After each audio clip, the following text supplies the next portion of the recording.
What's up, y'all? It's Dark with DLD After Dark, and here we are about to go live. We have a very special guest today, Gorillas and Guns, and go ahead and buckle up and get ready for a dope, super dope stream. Let's do this.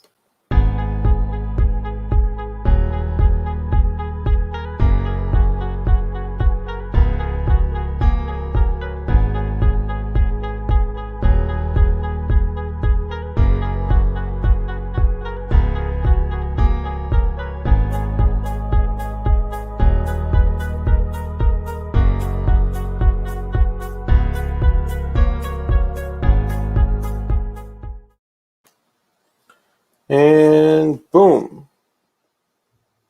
Silverback bananas.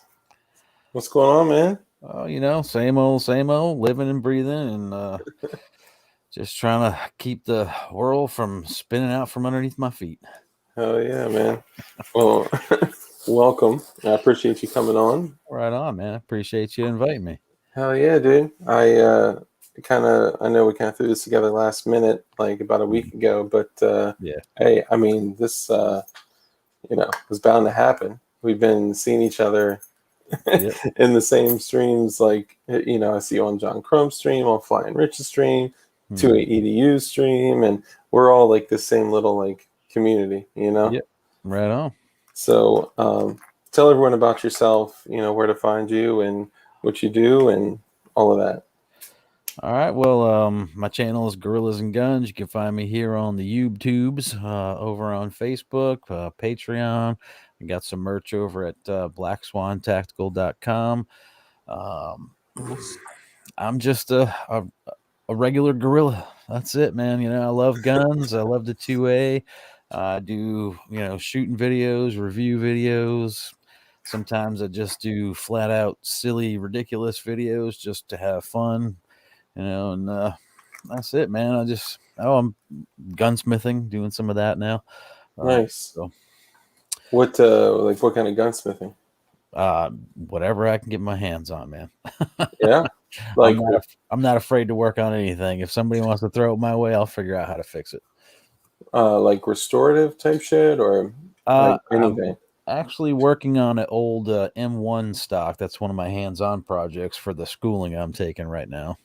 Oh, nice. What is it, like the Sonoran Desert Institute? It's Modern Gun School. Oh, okay. Yeah. Nice. Cool. So what is it, refinishing an old M1 stock or? Yeah, it's an old M1 stock. Came with some, crazing in the wood and few dents and dings and things, so I had to raise the dents and fix the crazing, and now I'm actually to the point where I've stained it with a nice what I used was a black tinctured ink, and I dyed it, but it came out a really rich dark brown color, and I've just about got it all sealed up so nice and filled in all the grains with the clear coat that I'm putting over top of it. So nice. Awesome. Hopefully it'll look nice and it'll get me a good grade. Now, some may say that if you take an old M1 stock and refinish it, that's kind of like stepping on history's balls a little bit. I mean, you feel okay about that? Well, I mean, it's for the schooling. It's not really so much, and these are just aftermarket stocks that they send out. They're not. Oh, okay, okay. They're not originals or anything like that. They're aftermarket reproduction ones that are. They weren't in the trenches in World War II or anything. Something like that, I would leave alone and keep it as is. Like I have an old SKS that I never did nothing with. I just took it home, cleaned it up, and that's the way it is. Yeah. It's kind of funny. Someone pointed this out to me when I used to work in the firearms industry, and someone pointed this out to me. They were like, if you look at like an M1, an SKS, or like really anything that takes stripper clips, that if you look at the stock and you see a bunch of dents in one side of the stock, it can tell you what the dominant hand of that shooter was. If they were a So righty or lefty, yep. yeah. So like on the left side, if there's a bunch of dents in there, they would take out the M-block clip, slap it against the stock, and then load it in with their left hand. And I was like, oh shit. So when I started getting a bunch of, and I got like, man, when we would get like Yugos and we would get like AKs even, and obviously they don't take M-blocks, but we would get the craziest shit engraved in stocks and handguards and like girls' names in Russian and like just the most bizarre stuff. But it was so cool, and like that is like one of a kind. And I regret all the dongs that said like had like Sasha carved into it that I didn't buy. Yeah. It's like damn it. Let me go back here a little bit. I see that car, but hold up. While like before we were even live, the goddamn bacon came in here, and thank you for the super chat, brother. Hit the like button, you yellow bellied yokels. Okay, all right, appreciate that. Thank you, bacon. And Zach Carr, where'd you go? Okay, Zach Carr with the super chat. Thank you, brother. At least you aren't laser engraving Punisher skulls on them. Yeah, true that. Yeah. Nah, I wouldn't do that. That's for sure. Like all that Punisher skull stuff. Sure, it's cool looking, but I wouldn't put it on my guns. Nothing like that. That's just you want some stickers to put on your wall, you're safe or something, fine, but that's over the top putting it on your gun. Like, that's like those techie cool guys who put all these lasers and flashlights and all these extra pick rail mounts and everything on their ARs, man. That's just silly to me.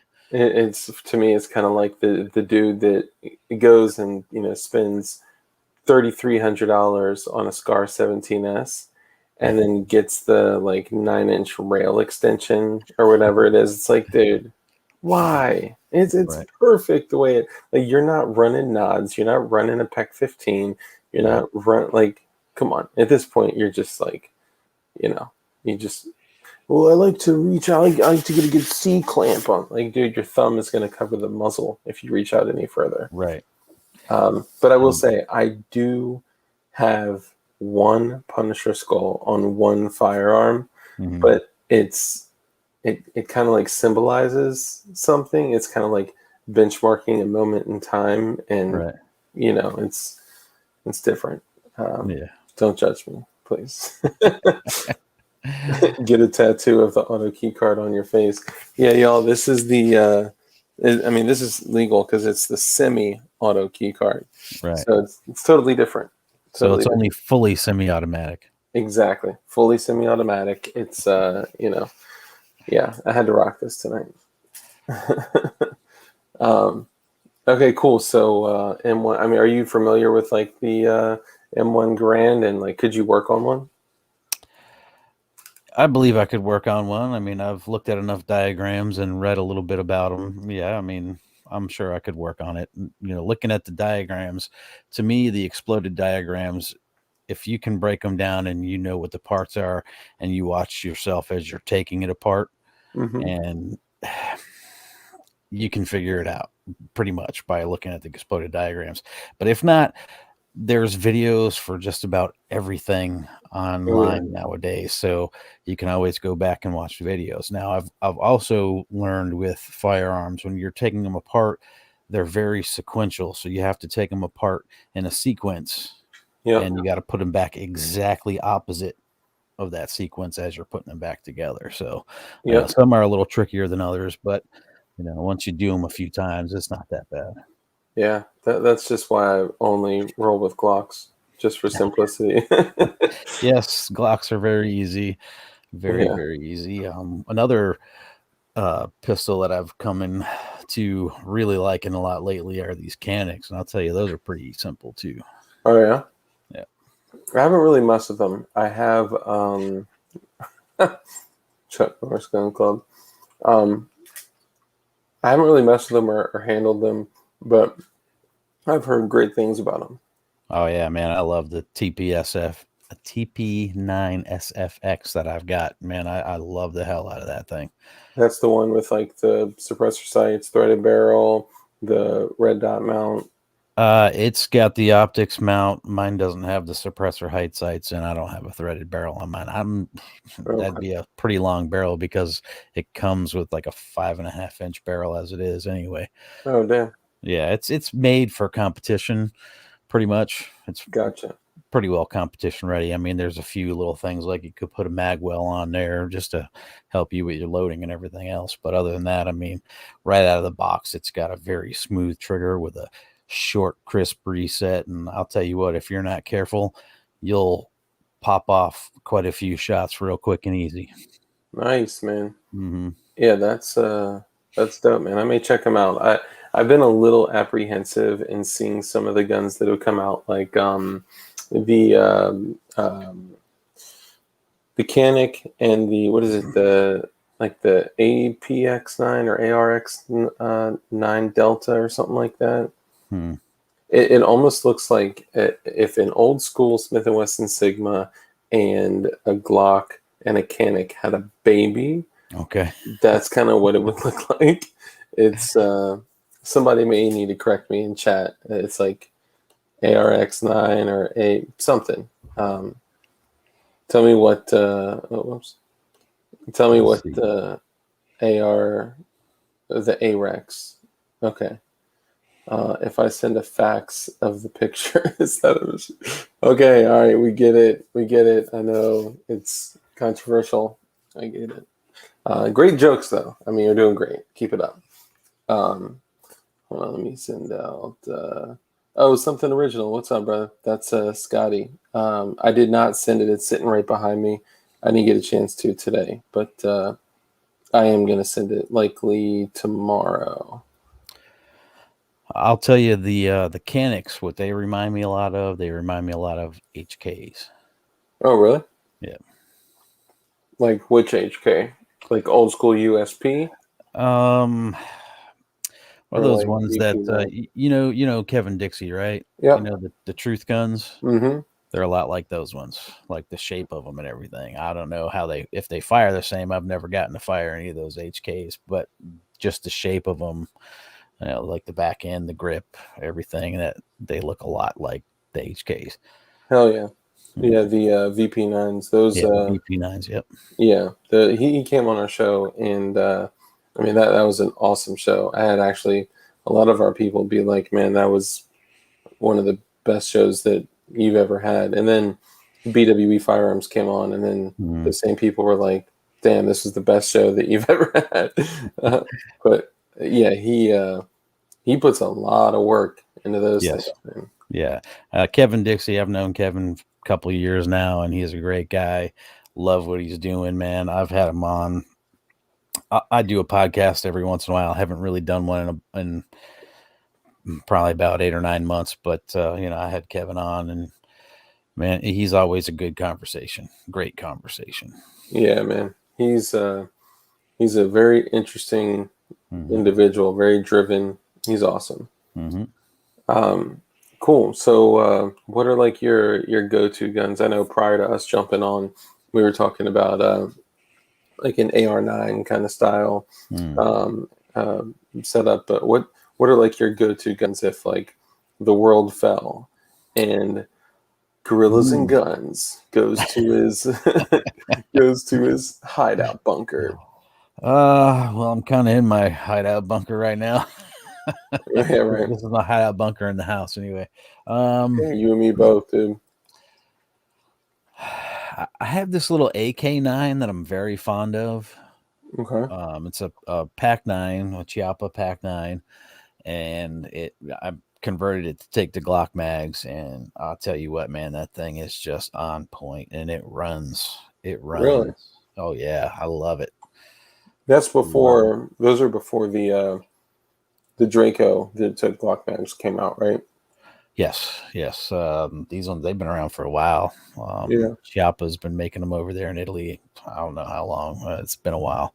I've Yeah. had this one now probably going on about 3 years. Nice. And you said it runs pretty well. You ever had any issues with it?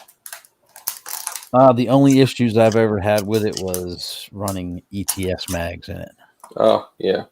So I actually learned something about ETS. Thank you, Dirt McGirt. I appreciate that. Katie was amazing. The Hawk was easily tied with Dixie. Appreciate that. So I learned something about ETS. They actually break all of their magazines before they ship them out of the factory. So Makes sense. yeah, so they're actually all broken. Right. So when you get them, we have to fix them, Hmm. and then yeah. Well, see, I only have one. Oh, no, I lied because I did buy a second one because my favorite local shop went out of business, and I couldn't pass it up for $5. So, Dang, $5, nice. but the first one I got came with the PSA 9 that I have. So that's the only reason I got that one. Yeah, see, I'm gonna say I'm a little bummed that like, so I got a Keltec Sub 2000. It's a navy blue one. It's like beautiful. I love it, and I'm a sucker for blue guns. Maybe it's the blue chem light. I don't know. I love blue guns, and I open it up and a Glock mag comes in there, and I'm like, okay. I mean, I'm sorry. Magpul Glock mag comes in there, and I'm like, all right. I mean, back in the day when you got them, like an actual like factory Glock mag came with it, but you know that's okay. So now in my head, I started thinking, shit, are they going to start like sending these out with like KCI mags and like ETS mags and like how low are we going to go down the totem pole, guys? Like, come on. At least the Magpul ones aren't terrible. You know, they're not hateful. Yeah, Of course, exactly. they're I can not as deal with good that. as the OEM ones. You know, but Yeah. they're still probably better than every other aftermarket one out Are there. you fucking serious? I just spilled a drink all over myself and all my medical gear. Give me 1 second, please. That was great. Refreshing. Yeah. A lot of nice ice in there for you. Yeah, man. Oh, good. Good.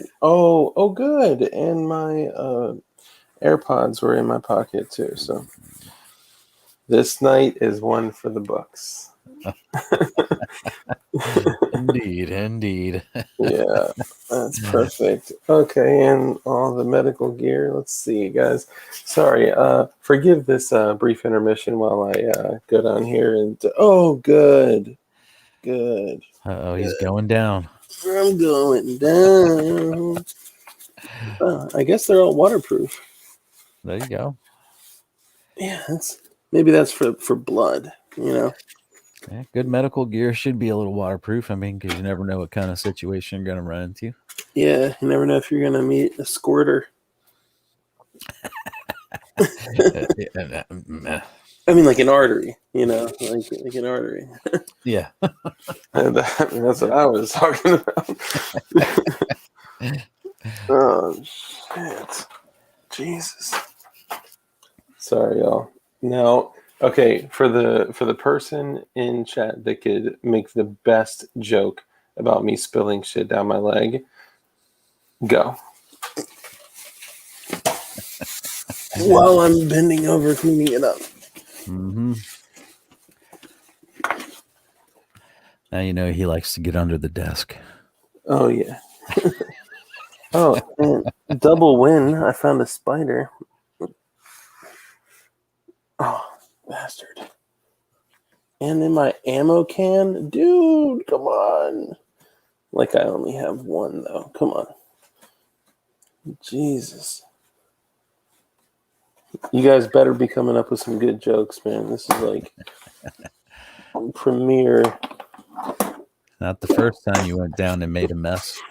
Yeah, right. That's a good one. It's shrinking. Not the first time I cleaned up a mess on my knees.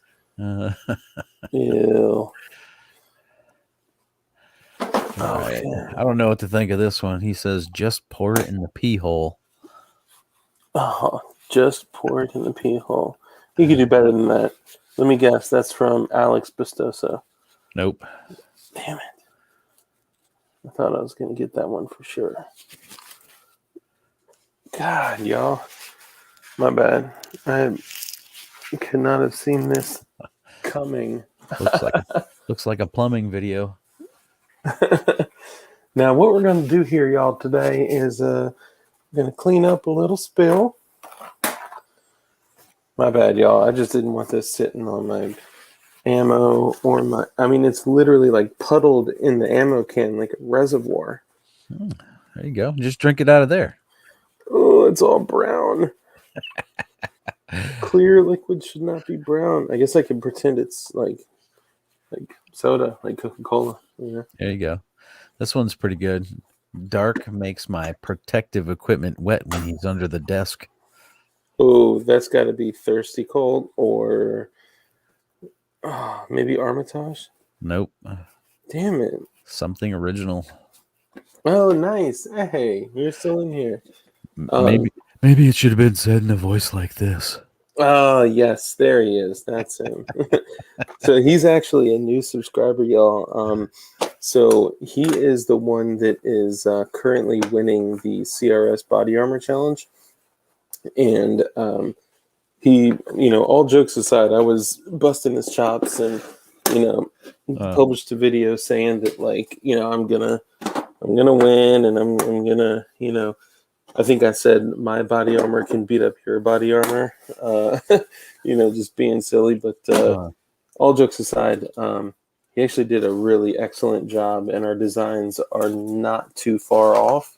So I'm kind of curious to see how this one ends up. But he really did a great job, and he's like a pure Chad. He's coming in here saying, like, good luck, man. You're gonna do great, and it seems to be an all around good dude. Right on. Hell yeah. Whew, okay. Man, it's funny how viewership increases when I'm just cleaning up a mess. I don't get it. You guys are weird. I'm like, oh, he's bending over. I'm just kidding. Okay, cool. So my apologies for that distraction, y'all. Nice. So tell me a little bit more about what you're doing with the class. Well, I got all the book work done. So if you want to see what the books look like, I can give you a brief sample of the two big ass binders I had to go through for all the coursework.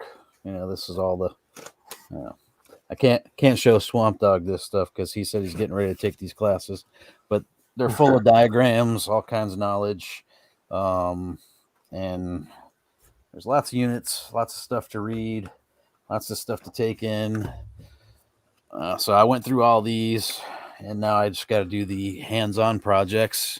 So once I get the hands-on projects done, I can submit those and get my final grading done. I've already started working on a few of them. And like that stock for one, there's a tool I have to finish making for it's a Ruger GP100 disassembly tool. Nice. Then there's a precision filing project, teach you how to file. I've already got that one done. So hold on. So it's a tool that you're making. Yeah, no, that was good. Wrong element, Dark. MacBook Air. And that. How'd you know I was on a MacBook Air, you creeper? That's kind of scary. Oh, that IP address. So a tool that is specifically made to take down Ruger GP100s. Yeah. Okay. So help me understand what's specific about a GP100. I don't know. I think it's for a specific spring inside of it. I haven't really researched too much about it. I just started making the tool according to the dimensions, so I haven't really read all the specifics about it yet because I don't have any Ruger GP100s to work on. So once I get one, I can figure out how to use it. I wonder if it's like GP101 and SP01 or SP101. I wonder if they're like the same kind of thing, you know? That I'm not sure of. I mean, it looks like a fairly simple tool, and I think all it is it's made to hold or push a piece to depress the spring, so you can take a part out a little easier. I Nice. made one out of a flathead screwdriver for Smith and Wessons. So Oh yeah, that's awesome. So it's something that probably would like pop the hell out when you take off a side plate. yeah, probably something like that. Or when you're going to take it out, if you don't use that tool, it's gonna go. Oh my God, where'd that spring go? And Yeah, hopefully you can find it. one of those Somewhere. things you keep like a surplus, like a little baggie of them. Hmm. Something original. Those were CRS's like famous last words. I wish I could read. I'm just busting his chops. He knows I love him. Um, I'm always on VPN. Of course you are. You're like a super duper tech person, dude. 2 feet of concrete will stop a 50 cal. Man, concrete what do you call them? The cinder, not the Cinder cinder blocks. blocks. Yeah, the cinder blocks. Those you hit them with a 9 a couple times, they start to crumble. Oh That's yeah, 22 will make those fall apart. yeah, that's pretty crazy. I was just kind of surprised by that. 1 inch steel can stop a 50 cal. It depends on the 50 cal round and the steel alloy. Yeah, there's so many different. When you're talking about armor, there are so many different things. I'll give an example. So hold on. Who just said high point in my chat? Hey, I have a high point. Do you really? Does The it work? carbine, but not the pistol. I heard that some people were having more issues with the carbine than they were the pistol. Has yours run for you pretty well? Oh yeah, I have no hangups whatsoever. Damn, I've had that thing 5 years now, I think. nice. Mm-hmm.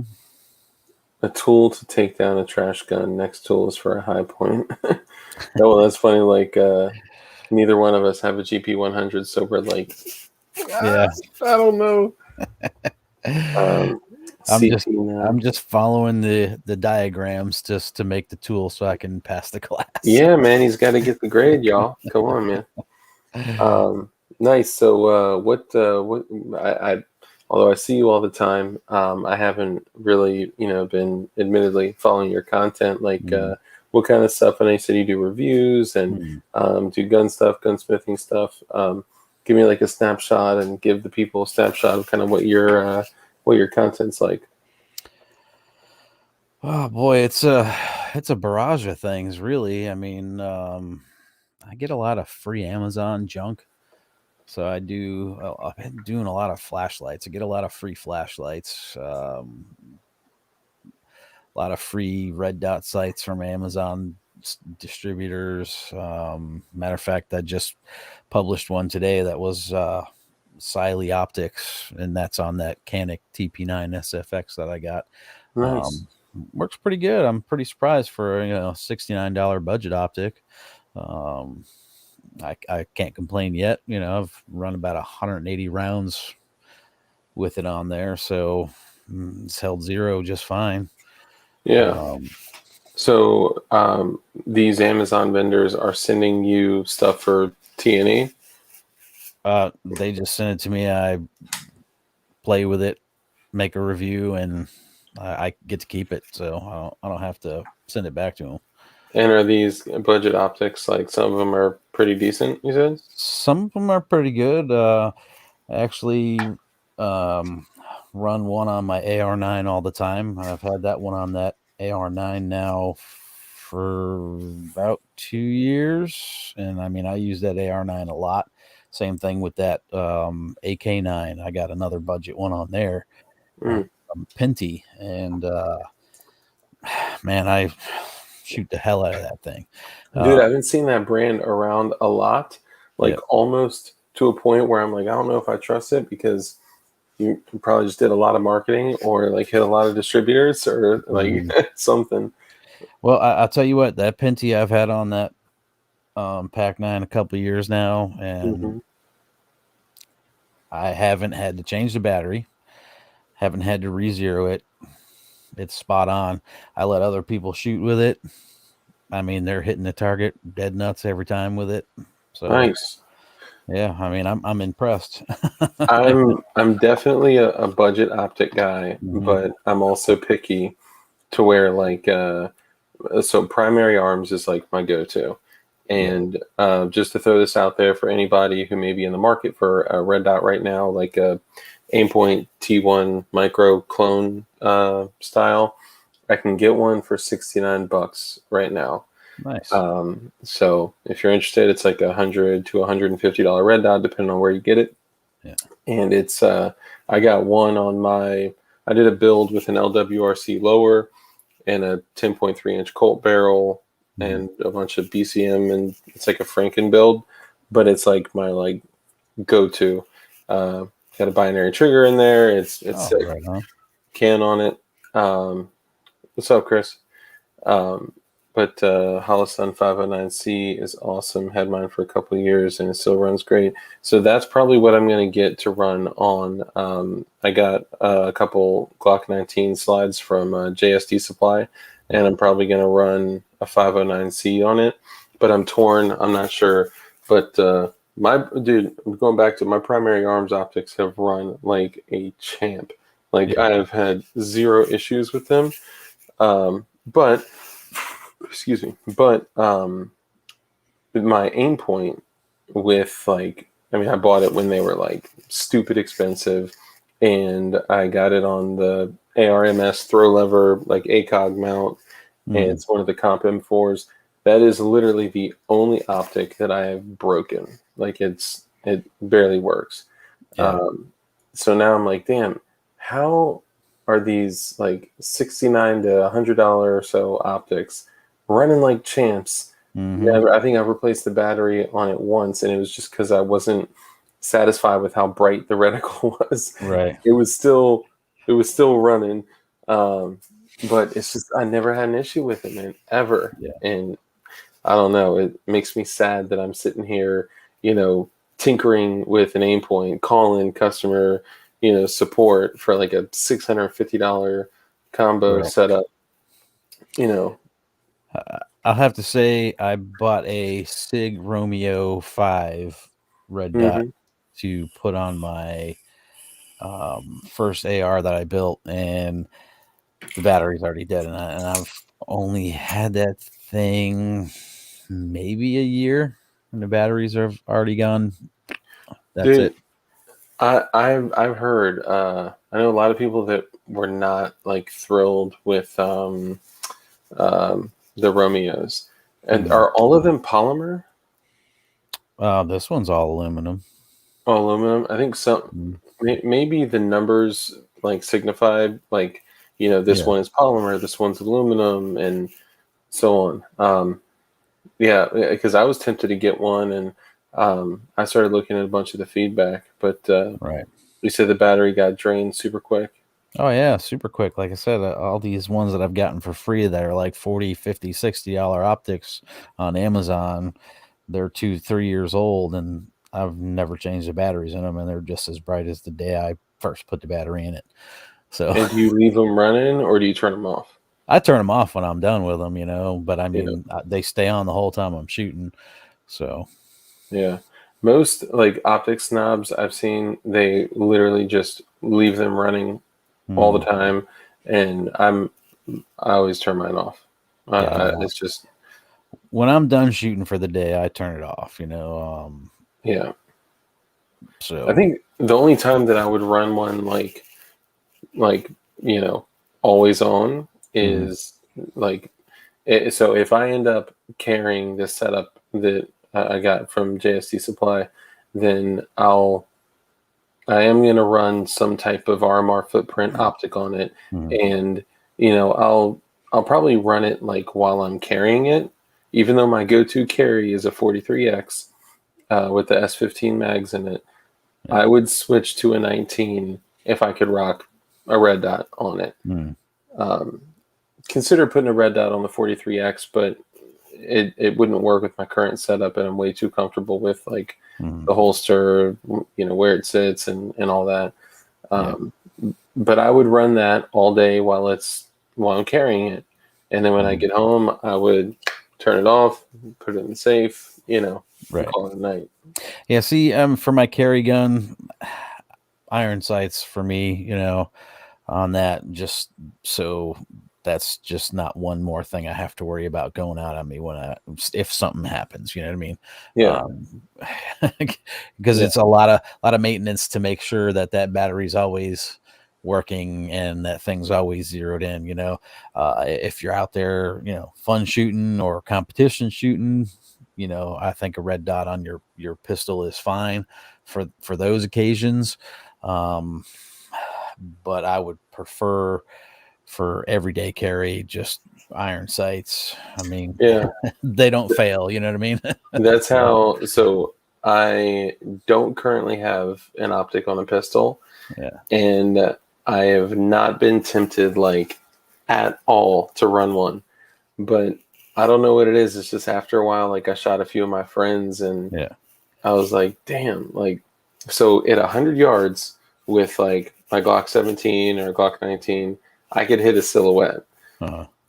But at 100 yards with their pistol with a red dot, like I could hit a silhouette center mass. Uh-huh. Like I was like, okay, I can see the value in that, Yeah, yeah. Yeah, I But mean, if they're sighted in right, you definitely have a much broader spectrum of how you can shoot with them. Um, for me, I'm kind of a shaky guy, and so that dot dances all over the place, and it's like Michael J. Fox. So, uh, yeah, oh, that's fucked up. it took me a little while to figure out how to really get shooting with that red dot optic on a pistol, because it's not like shooting a red dot on a rifle. Oh yeah, Yeah. totally different. Yeah. Because I mean, you got several points of contact that are keeping it, and even then, like it still moves a little bit. The Mm-hmm. cool thing is like since it's like truly like holographic, you're looking at a reflection of a dot imposed in the center. Um, like if you're looking down a red dot and you move your head around, you'll see the dot Yeah. move as well. Right. And especially like the EOTechs, like oh my Yeah. god, like it's crazy. But Yeah, yeah, I but don't know. nothing like on a pistol. Yeah, no, it's a total. I agree. Total, like, totally different thing. Yeah. But I have never been like tempted to put a red dot on a pistol until lately. I don't know what it is. I don't know what it is. I don't. I'm not typically the guy that falls into like the cool shit that everyone's doing. Like, Right. oh, I saw like Warrior Poet was rocking it, so I'm gonna get one. you know. Yeah. Well, for me, this Canic is the first pistol I've had that's an optics ready Mhm. pistol. And I bought it with the intent of, if I do decide to do any competition shooting, that would be my go-to for that. Yeah. So, and like I said, with the competition shooting, I think a red dot falls really nicely in line with that, because you can get a lot quicker target acquisition with the red dot as long as you understand where you're putting it, because you can put up that gun and not even see the dot, and it'll be like way up here where Mhm. you can't see it until you move it around and adjust it. So you need to know every time where you're putting it.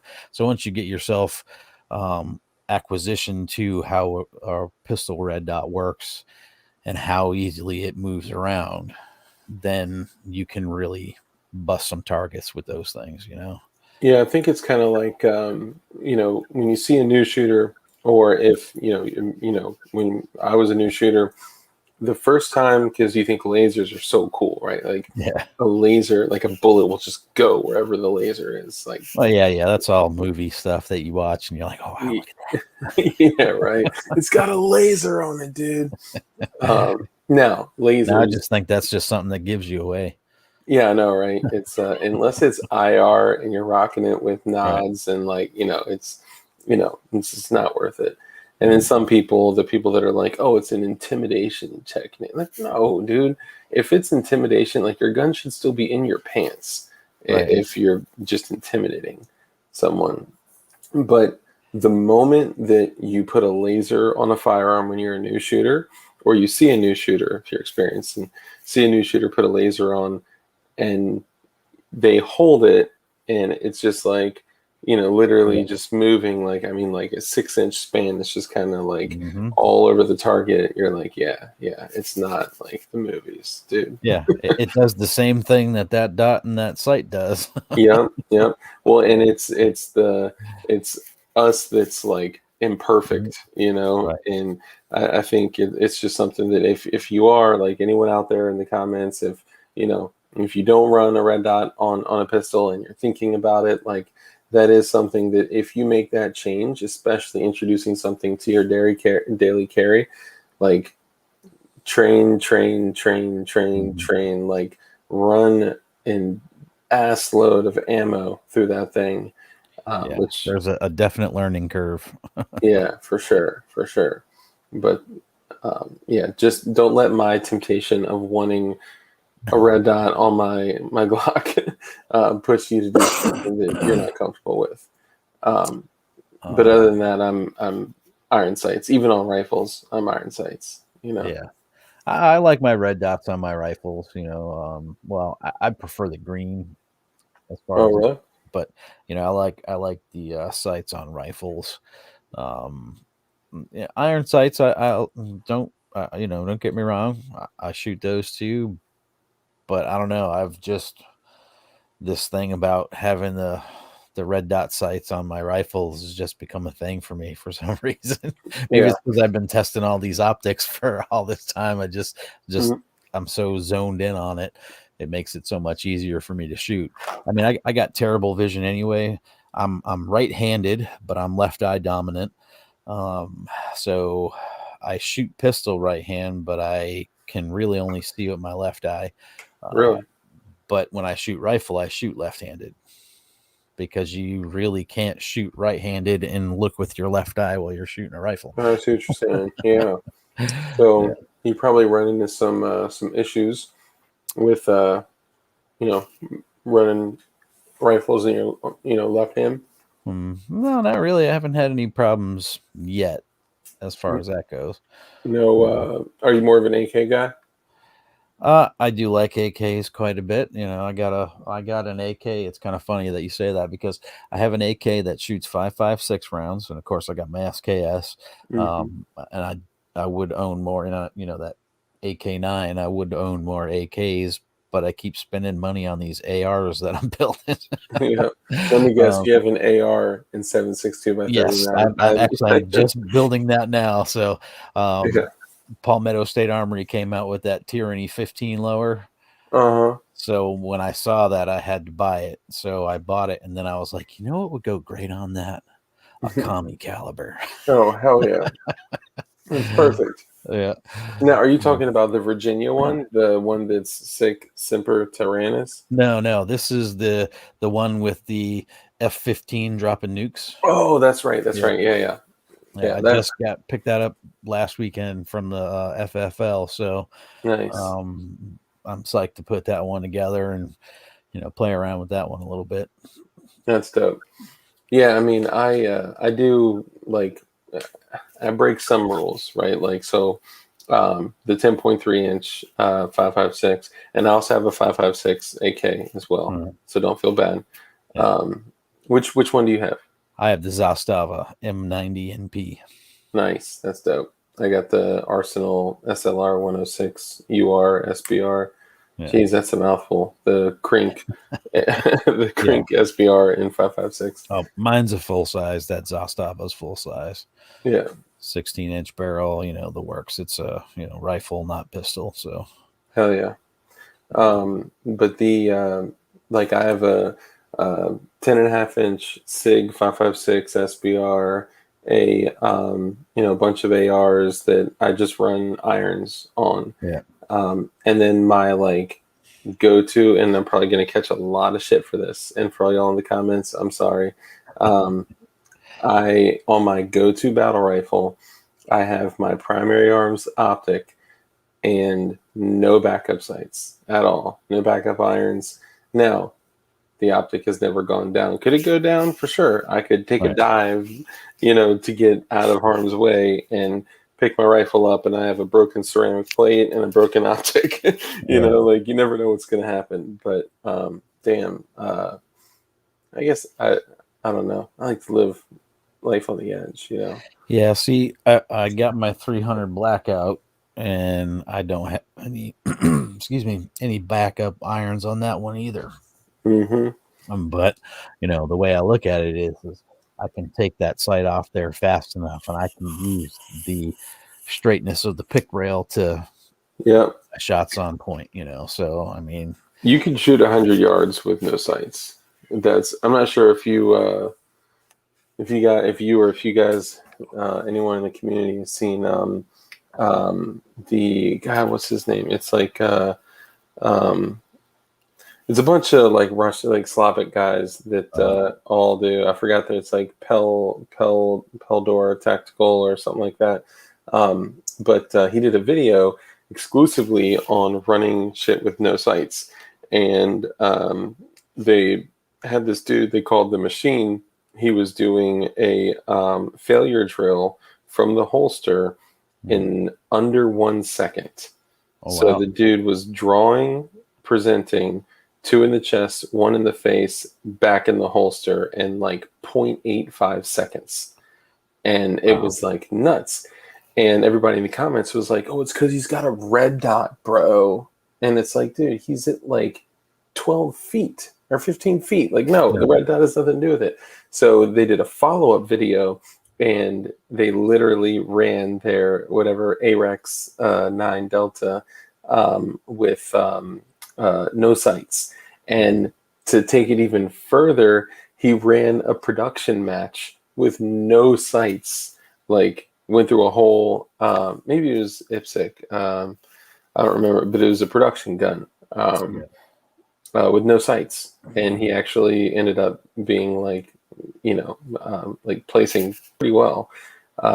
So if my optic goes down, I'm hitting the throw lever and just tossing it and just going to work with my pick rail. So I think you could be accurate out to 100 yards. Right. I mean, it's simple trajectory, really, because that barrel is straight. So wherever that barrel's pointing, that's where that bullet's going to go. So if you can just imagine a straight line coming off the center of that barrel from where you're looking, you can, at least get yourself within an area this big. Yeah. With no sights. I figured I would just take like binoculars, break them in half, and then duct tape it around. Yeah. That probably wouldn't interfere with You got a high-powered scope there that way. Hell yeah. Take a Sharpie. Put a little crosshair on it. Oh, I could finally have an ACSS reticle. There you go. Oh man. No, but I know I kind of break rules like that. But yeah, so interesting conversation. But Swamp Dog asked a question a little ways back of me about these ATS Firefly sights. Mm-hmm. I've never had any experience with them, so I really don't have any opinion on them. Which ones are the ATS Firefly? Are those optics or are those sights? Because I've been seeing a lot of like crazy aftermarket Glock sights come out that are like, $13 night sights, which means they just have like glow in the dark nail polish inside of them or something like that. ATS Firefly. Let's see. Oh no, yeah, I think ATS is an actual optic. Yeah. I'm not really seeing like what they look like. Alex Bustoso, so he said modern guns feel like they came from a factory. I'm about to just build a mostly wooden AR. I actually got a bunch of wood on. I currently have it taken off for other reasons, but I have. So John Rice is what's up, Montana? John Rice here. I think he may be in here now. He makes. He does a bunch of shit, but one of the things he does very, very well is he makes wooden M-lock panels, Mhm. and he also makes wooden trigger guards, like the exaggerated large trigger guards for um, like gloved fingers and shit like that. Right. And he also made, wonder if I have it close by. Yep. So it's an AR pistol grip that takes 1911 grips. So he actually custom made these 1911 grips, and it's so I was considering doing taking that 10.3 inch and making it look like the Battle Arms Development tanker. Mhm. Have you seen that thing? Mm. Battle Arms Development tanker. Let me pull this bad boy up real quick. It is such like a remarkably beautiful AR, and I'm not totally an AR guy, right? Yeah. Like I started off as an AK guy, Mhm. mostly because they were like $300. Yeah. And then back then, like the rich folks had ARs, and the poor folks had AKs and SKSs and Mosins, and now But it's yeah, like, you could get those cheap. Yeah, now it's definitely flipped. I mean, every AR I've assembled, I've put together for under 450. yep, Yeah. yep, So yeah. The most recent one that I did was like 479. yeah, Yeah, yeah, but I think you gotta have patience when you do that, and you gotta be kind of like not picky, but I guess like you just have to be selective, you know? yeah. Me, I just find mil spec junk and put it in there because I haven't had any issues with any mil spec stuff. So Yeah. it's cheap. It's very affordable. One thing outside of this PSA lower, I normally always use Aero Precision, Yeah. but Yeah. I couldn't pass up this, the significance of this lower. So Yeah. Dude, I'm the same way. I used to run a bunch of spikes when I was yeah, building stuff, but I don't know. I just kind of got turned S- off by like, Spike's Tactical, man. You got some money. yeah, right. I, I don't know. Like the whole, like, they did some cool shit. Like, don't get me wrong, Yes, they but definitely like did. the Pegasus and like the color filled Mhm. unicorn and like Yeah, I was like, yeah, that's just like not my thing. And then I started looking like, okay, so lowers are mostly treated equally, mostly, right? Like not every single one. I get it. And then of course you have the whole, um, uh, yeah, they can be different. All right, so don't grill me in the comments for that, guys. But for the most part, most forged lowers are very similar, you know, yeah, mil spec. Um, and then I started seeing like Aero Precision, and I'm yeah. like, oh shit, like this is good quality shit. Like, Oh oh, yeah, and the M4E1, like, and man, affordable. yeah, very affordable, good quality. So I started taking those and PSA and Uh, takeoffs from other builds, and it's like I'm just, throwing rifles together, just mhm. getting ready for my homeless person army that I'm going to build one There day. you go. Just kidding, just kidding. I'll tell you, there's a company out of Florida that I've been getting some stuff from. I actually gave away one of their stripped uppers when I hit 1,000 subscribers, called Guerrilla Machining. Now they make some good quality stuff for ARs, and their prices are unbelievable. I mean, unbelievable. Really? Things mil spec what they do, but I mean, So, what's it called again? Guerrilla Machining. They're Gorilla. down there, Orlando area in Florida. Okay. Yeah. Yeah, that's one thing. Like, everybody here.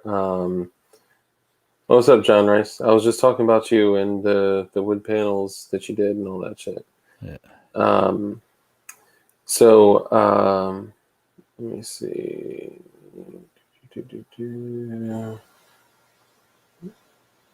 No, okay. Sorry, I was just checking. Yeah, I was just talking about your panels, brother. He also is making wooden push daggers, so like completely undetectable push daggers that are actually pretty GD sharp. He also, with a 10th Mountain Ranger, designed an IFAK that they put together. It's pretty dope. So yeah, check him out. He's good people's. Right on. Well, Uh, just real quick to go back, that guy was talking about building a mostly wooden AR. I actually mhm. have a friend here on YouTube called PC Bullet Empire, and he actually built a mostly wooden AR. Really? Yeah, and the thing is pretty badass.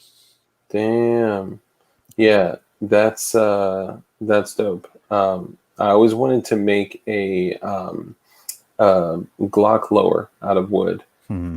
and I always thought that I mean, if you set it up to, I think you'd have to do it kind of as like the P80 is, because I feel like you'd have to drop the rails in there, Yeah. and have like perfect fitment. And then like you got to treat the wood. You got to, even if you just do like polypropylene or like some type of sealant, Yeah. even a clear coat, because otherwise like people don't use wood for Glock lowers because No. they crack, they split, they become weak. Mhm. But how freaking cool would it be? It's been done before. Yeah. Like, I pull up, old Uncle Google, and it's it's all over the place. Now we got to pull it up. One question I have for you: what do you typically PW EDC? I'm sorry, PWC. What? I don't know if you're familiar with that part of our show. No. All right, everybody in chat, please tell him what PWEDC stands for. Yes, the zombie hunter, Alex Bestoso knows. Yep. About my buddy PC Bullet Empire and that Oh, nice. AR he built. Yep. Okay, yeah. So there's some wooden.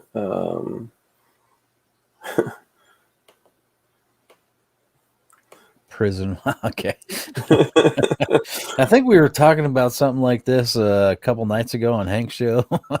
Oh, really? Yeah.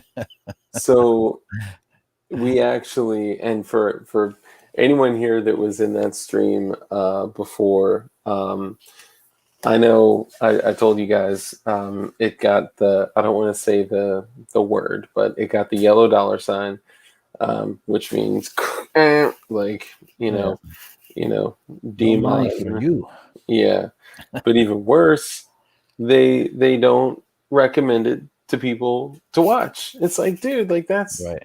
like we need to get the message out of people carrying, self-defense items in their butthole. Like that's the most important thing that I could think of right now, at least.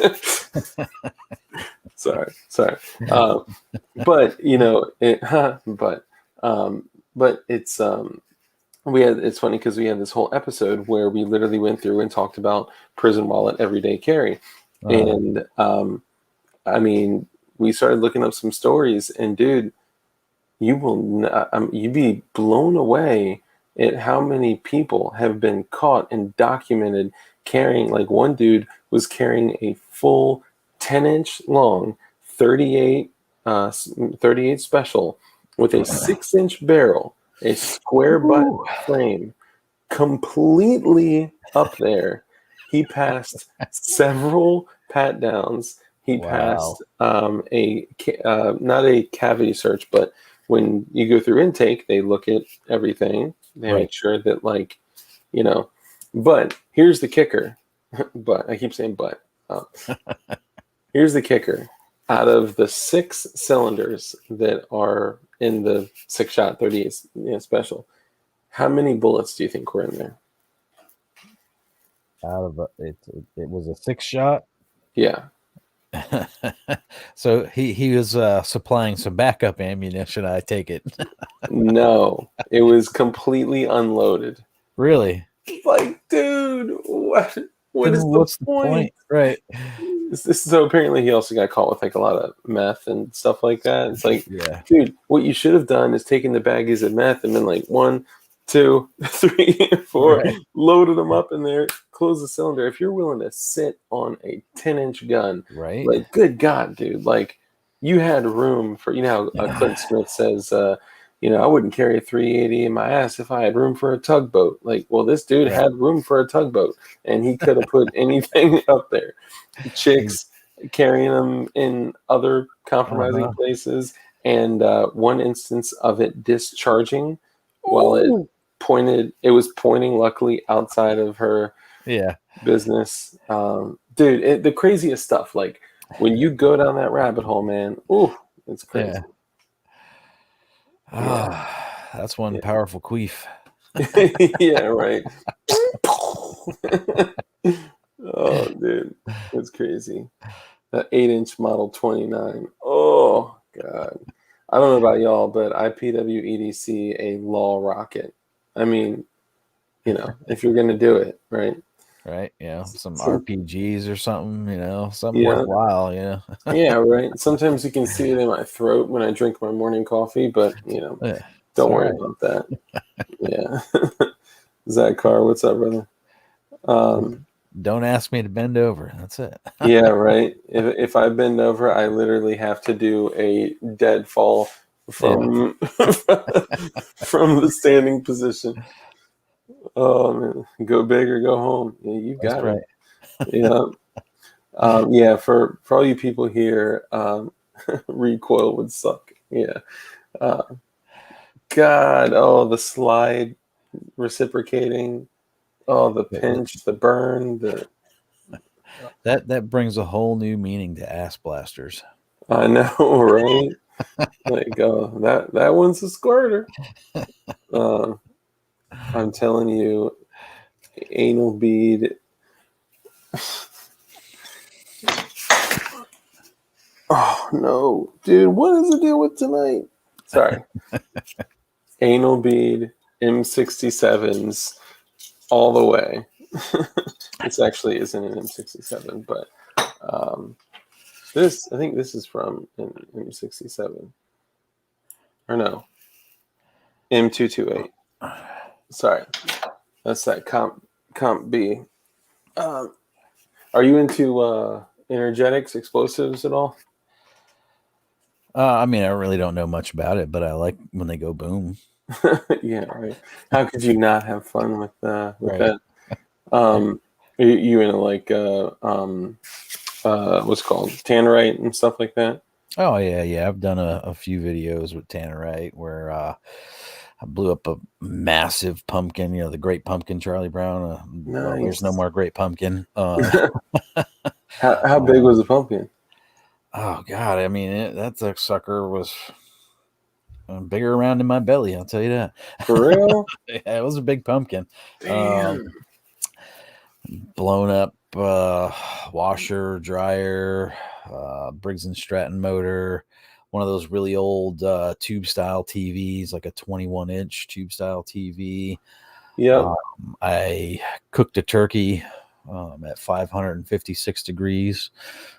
Wow. That's that was the Thanksgiving cook, hell little sonic boom to get it going.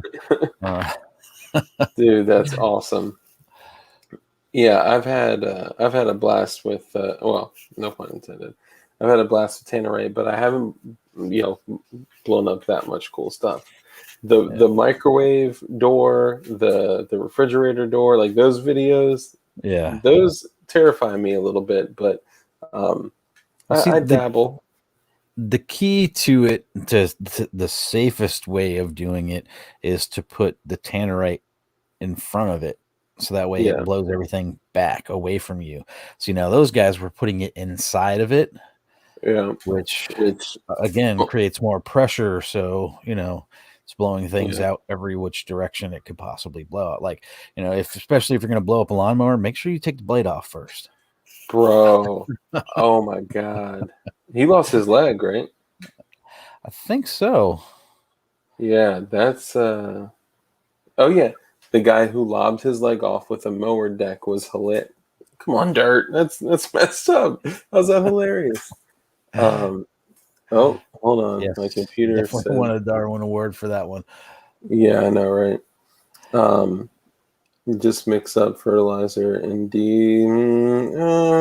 so careful with that because there's you want to make sure you know what you're mixing. The mix you're referring to is Ampho, and for it to be effective and stable, it has to be a couple things.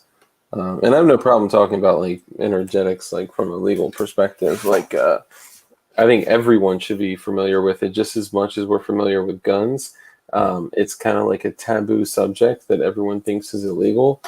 It's like it's kind of like when like people walk into the gun shop and they're like, "You have silencers? Those are illegal." And you're like, "Oh, let me explain something to you." I really hate when people call them silencers because they don't make the gun silent. I know.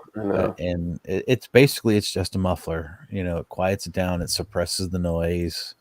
That's why, to me, suppressor is a much better term for it than silencer. I mean, if it was an actual silencer and it made it like movie quiet, then maybe I could see calling it a silencer. But even the gay TF, I mean, the Form 4s and all that, like it says silencer, and apparently they say, well, that's because of the patent that Maxim. Like, no, dude, no.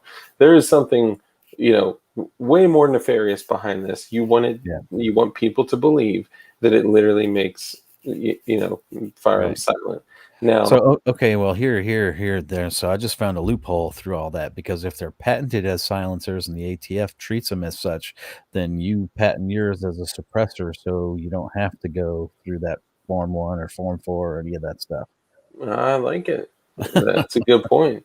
I mean, I was just going to say that all my firearms identify as dirt bikes and they need mufflers. Right, there you go. Yeah. Mm-hmm. But I like that better, Um, nice. So what's the weirdest firearm that you own? The weirdest that I own? Yeah. Or like the most unique or most odd, or I don't know if I own any weird ones. a 9mm Draco looking Chiappa would qualify, but I think that's more fun than anything. That Chiappa, I guess that's, a lot of people remark about that one.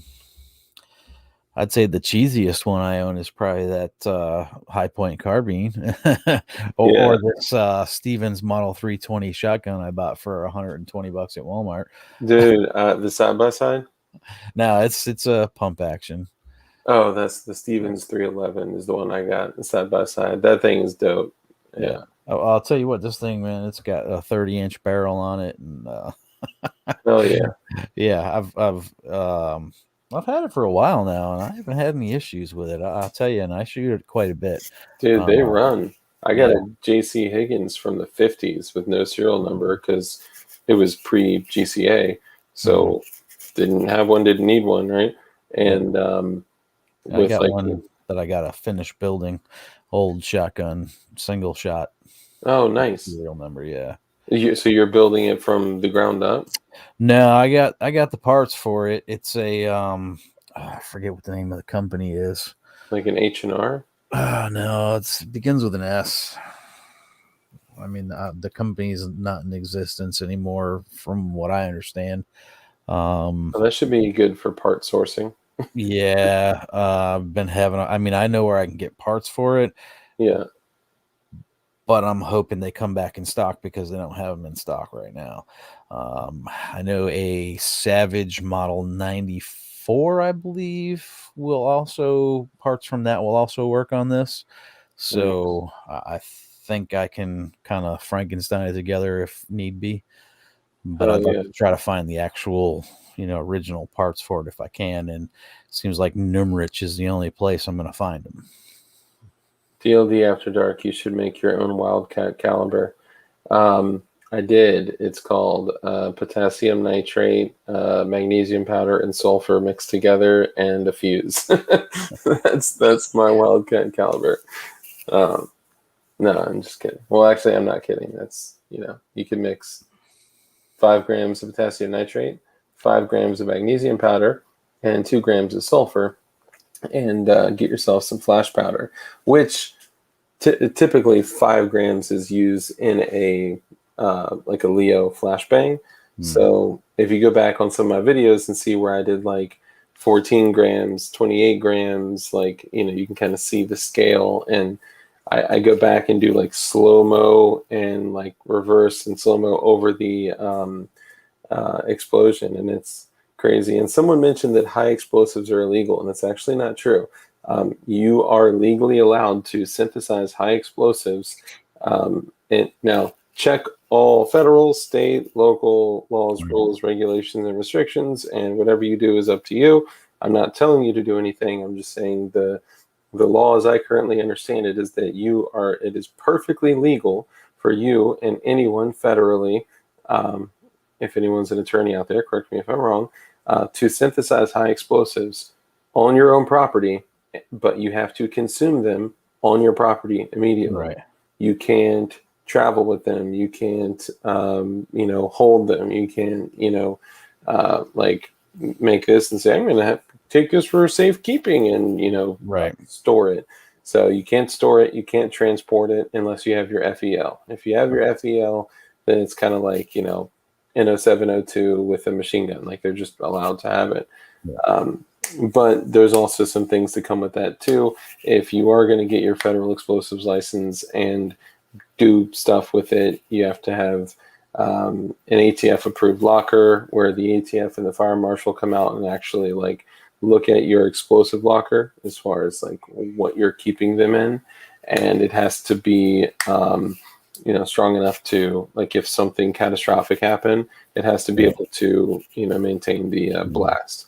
So, yeah, we have lockers similar to that at the shop. I work in the auto body industry, so the lockers we have to use for storing paint materials are fireproof, explosion-proof lockers. So yeah. I don't think they'll quite meet the standard for explosives, but I mean, I don't know how. There's still got to be a lot of pressure coming out of all those vapors if they get a chance to explode inside that locker. So Yeah. those things are pretty tough. Yeah.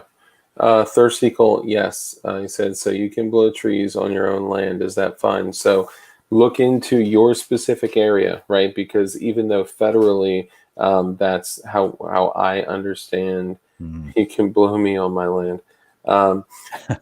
Thanks, Chris. The Beirut, yeah, that was ammonium nitrate. And I have a theory behind Beirut, which will change everyone's mind. And when I say this, people are like, like, of course it would happen. But the the thing is that every different area is going to have different ordinance and different, statutes. And you may be allowed to do this federally. You may be allowed to do this in your state, but your county may have an ordinance against certain things. So don't call anyone asking, hey, can I blow up this oak tree? Just look into the law. Like that's totally up to you. And just, guys, for everyone here, don't do illegal shit, right? Just, like, do things legally. Ordinances can be kind of tricky to look through.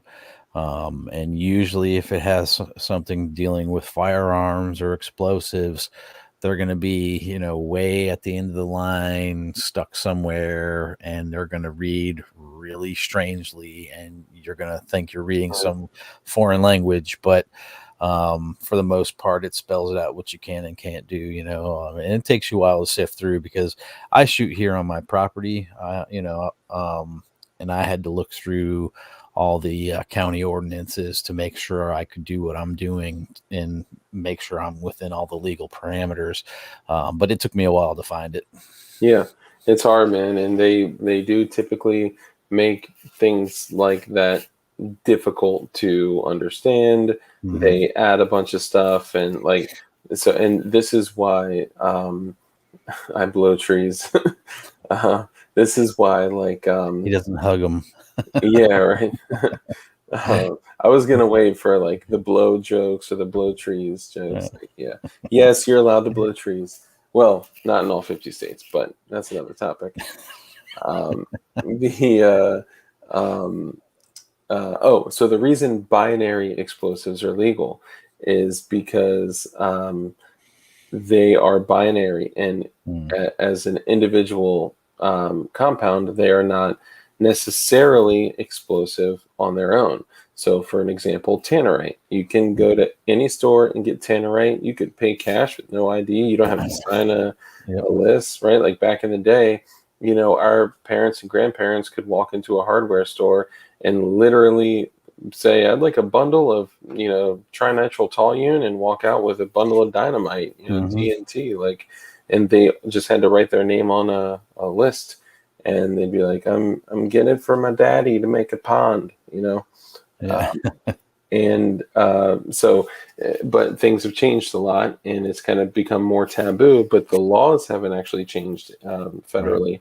So essentially, if something is binary and it's separated, then you can transport it, you can store it. That's Yep. totally legal. But just don't do anything stupid or don't do anything illegal. Yeah. Um, You can't mix it together and then put it in your car and drive somewhere with it, because at that point it's yeah, an explosive. Yep. yeah, you got it. Yeah, and a lot of people don't know that. And Mhm. if you look into things like tannerite and other binary explosives, they will say, like, if you're watching videos, they'll be like, guys, do not like mix this at home to save some time at the range, because Right. you are traveling with an illegal, unregistered, destructive Right. device. And although that sounds exciting, it is illegal. Someone asked, is napalm legal? That's a good question. I actually don't know. I don't believe it is illegal because gasoline is not illegal. Right. Styrofoam is not illegal. So now, if like they found that next to like a manifesto, Right. maybe it's a different situation. You got Man, the this show, anarchist cookbook all printed out right there with your. yeah, man, this show's getting spicy. Let me just see. What's so funny too is the picture that I used for Yeah. TNT. Yeah. yeah, With and the that was Play-Doh. made that was made out of clay. Like my daughter wanted to get Play-Doh's not good enough for her, so she wanted actual like Crayola makes this like clay. Uh, Worst thing I've ever done. It's so oily. It gets shit all over the place. It's like, dude, don't do it. If you're a parent, don't do it. Play-Doh yeah. or no. And honestly, Play-Doh, if I have to vacuum up any more speckles of blue and pink and like, God, man, I'm gonna flip shit. But I digress. So you have kids, you'd said? Yeah, I got 3 and a grandchild. You got a grandchild? Yep, I sure No do. shit. Man, congrats, man. Yeah, I I'm mean, kind of old, you know. I mean, I know I don't look it, you know. They always talk about the luck of the Irish, you know, but see, for Irish people, it's all bad luck, you know. That's the luck of the Irish is bad luck. that's what But they don't talk you know, about, man. the That's why. the I guess the one luck of the Irish thing I must have gotten was, you know, to keep my young looks. I guess I don't know, because nobody believes I'm as old as I am. It must be. I mean, I see you got a little gray in your beard, but Mhm. honestly, I would guess that you're probably close to my age, like Um, mid 30s. no. No? Yeah, I mean, I'm not really that old. You know, I started having kids young, so that Okay. way, you know, when I get old, I'm not like 50 and having a 6-year-old child. You know, Hobbling around like, slow right? down. So I mean, I'm only 46. You know, my oldest is 27, my youngest is 19. So Damn. Okay. Yeah, it's not too bad. It's a reasonable spread. hmm Yeah. Cool. And what's something exciting or interesting about you? Exciting or interesting about me? I mean, I can't think of nothing, man. I'm a simple guy, I just do simple things, and that's really about it, man. Yeah. Well, I mean, I would say an exciting or unique thing about you is that you build guns and restore wood. That's one thing. Restoring wood and metal is something I got into just over the last like Mhm, 2 years or so, and maybe three or so years. And that is a completely different ball game than like mhm.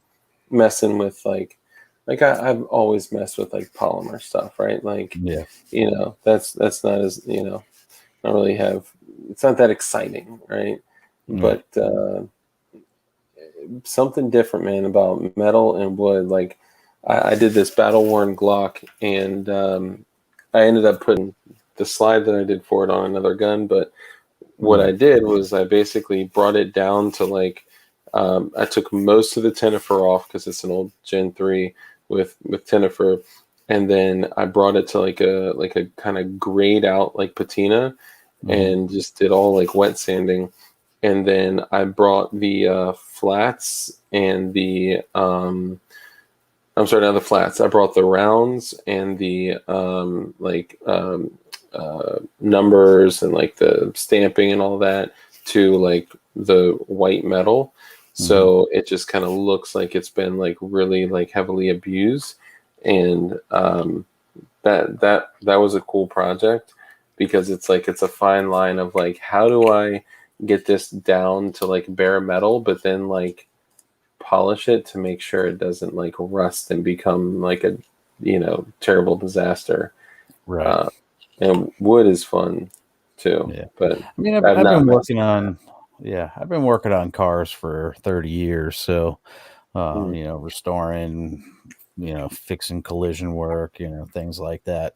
A lot of painting, that's probably the biggest thing I'm known for is my paint work on cars. So, nice. um, when I had a shop down in Virginia Beach, I lived down in Virginia Beach for quite some time. When I had a shop down there for a while, I mean, everybody came to me for paint work. That's what I was known for down there is my paint work and matching colors specifically. I had a lot of old timers come to me with their old cars saying, "Well, I don't need the whole thing repainted. Can you match this?" And that was my specialty right there. So. Nice, man.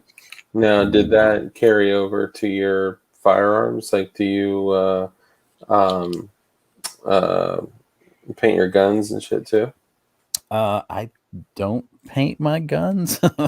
No. I'm not really interested in painting them, because there's just I think it takes away like the authenticity of a firearm to paint it, Mhm. If I buy it already anodized a color or whatever like that, that's fine. Mhm. But to me, I like because like I said, I'm a simple kind of guy. I'm very simplistic. So, the black, the bluing, that's traditional. So that's kind of what I stick with as far as that goes. I like the traditional kind of things. Yeah. Yeah, I'm so I will tell you that you're talking to a guy with a Chrome AK. But see So now that I don't mind because I mean you could take that and polish it up and whatever. That's fine. yeah. Um, Well, but you're not Chrome and going. Plum. Chrome and Plum. I'll Yeah, throw that in there. yeah. But I mean, I don't know. I think the first like taste that I had of like um not even painting guns, just like kind of changing something into, making it your own, or if you're building it Mm, from the ground up, like what's up, Crumpy? Um like I don't know, just kind of making it more unique. Like mhm, I bought a 6.8 SPC when 6.8 SPC was cool, and obviously it's dead and gone with 40 Smith and Wesson, and it was a rattle can camo job, mhm, and around that same time, Call of Duty Modern Warfare 2 was like really big. So all of the guys, when we got off of the gun shop, my boy was like, "Yo, I have yellow rattle can, yellow spray paint. Let's put those tack latches on all of our ARs and spray them, like just mist them yellow to make them Mhm. high vis, like the dude's AR in Call of Duty." We were all Right. like, "Oh my god, like yeah, let's do it!" And from there, like, dude, I started doing all sorts of shit. I got a bunch of blue guns, battle Mhm. worn blue, battle worn white. I started obviously messing with the metal, like I said. But when I sent a Glock to Ford's Custom Gun Refinishing in Florida, and they sent it back, and it was like just this beautiful, like ice, like gorgeous chrome where the flats are polished, but the rounds are brushed, and I Mhm. was like, okay, this is dope, and I just kind of started going crazy. So not all of my guns, but I'd say most of my guns are kind of like just different, Yeah. you know. I'll tell you, I've been following this guy, and I think he's in Michigan. Um, and I probably butcher the hell out of his name, but he's Mike Sagaquin or something like that. And he Okay, does some of the nicest Cerakote work I have ever seen, man. And like he's very artistic with it. Now, if I was going to get something done, I would send something to him nice. because he can, like, if you tell him what you want, I think he can capture it and put it on what you send him. And I mean, he'll do Uh, anything, any kind of gun you can think of. He'll Cerakote it and he'll pattern it out, man. If you ever get a chance, I don't know if you're on Facebook. That's where I follow him on Facebook, and he's got some of the most badass shit I've ever seen. Hell yeah, I'll check it out, man. That's awesome. Yeah, I love like just super unique stuff, and without going like too crazy, like Mm-hmm. I don't know. You remember when Taurus did the chrome like pistols with like gold fixtures and like Mm-hmm. rosewood grips or pearl grips? Like, can do it, though. I do like admire that because like when I was a kid, I always wanted one of those, Yeah. but I just wouldn't really like rock it. Mm-hmm. It can't be too gaudy. It's got to Yeah. be like tasteful. And that's why like Cerakote is the shit. Love Cerakote, but I Yeah, feel there's a like lot of stuff you can do with Cerakote and make it look nice. You can keep it plain, keep it simple. You can go over the top. So yeah, there's a happy medium there for everybody. hell yeah. I do want to make a um, 19 painted firearm, and I don't know how I would do it, but I want to take something like an AR Mm-hmm. and make it just totally like encapsulate the last year and a half or 2 years, and damn, that'd be so I guess just have it broken and with no money. No, I'm kidding. So- Put a little COVID molecule on it. yeah, right. Blood spatter coming back from the muzzle. Yeah. Um, like a picture of a sticky note that says IOU on Yeah. it, or like something like that. Um, I never got my stimulus. yeah, right. Still waiting. Zach Carr, thank you for the super chat, brother. Next project, G40 in Rhodesian camo. Nice. That's what's up. So G40, that's the long slide 10 mil, I think. Yeah. Nice. Oh yeah. I don't know, man. I'm real partial to black. I've always been a fan of martial arts and like the whole ninja thing. And they always wear black. And Yeah.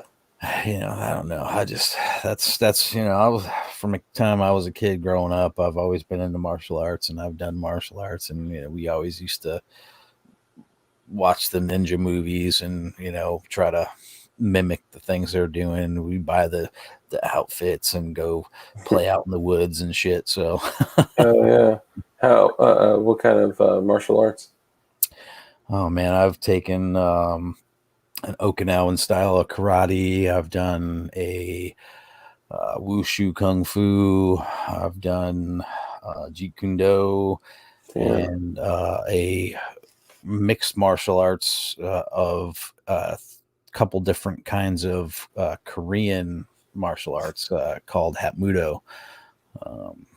Damn.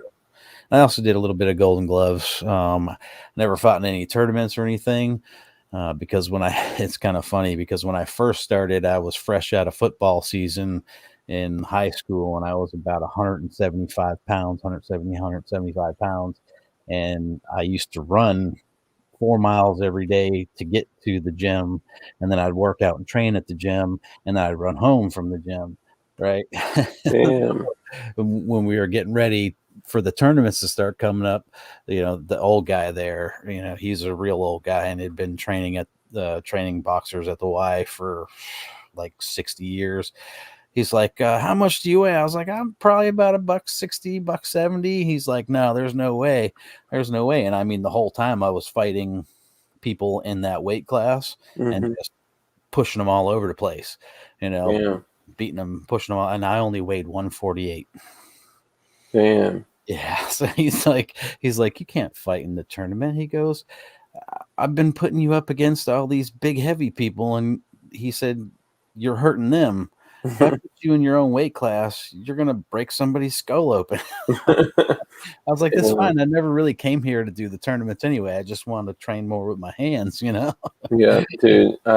Being able to be comfortable with getting on a hands-on interaction is one of the most important things. And I'll say that like almost all the gun guys that not almost all, a lot of the gun guys that I would run into, like we would have conversations about like situations. Like I spoke about a couple situations that I was in, and people were like, "Well, why didn't you just shoot him?" It's like because it was a fist fight, dude. Like Right. that. Like these are different tools for different applications.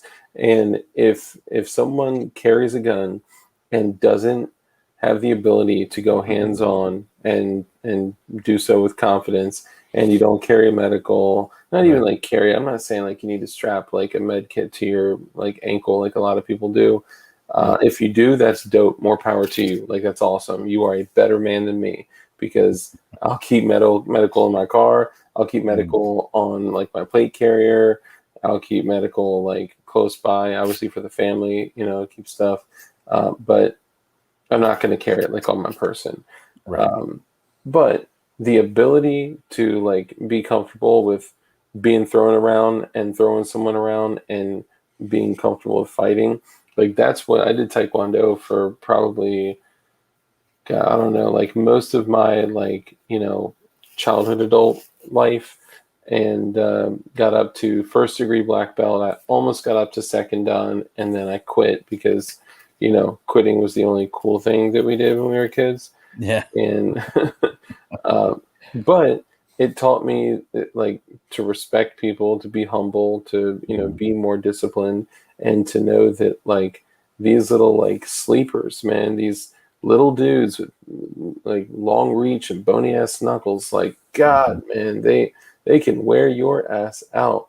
But if I catch them like once or twice, like good times, like it's Yeah, over. see, I'm not a very tall guy. I mean, I stand about 5'10", Okay. and I've probably been this height since I was a freshman in high school. Yeah.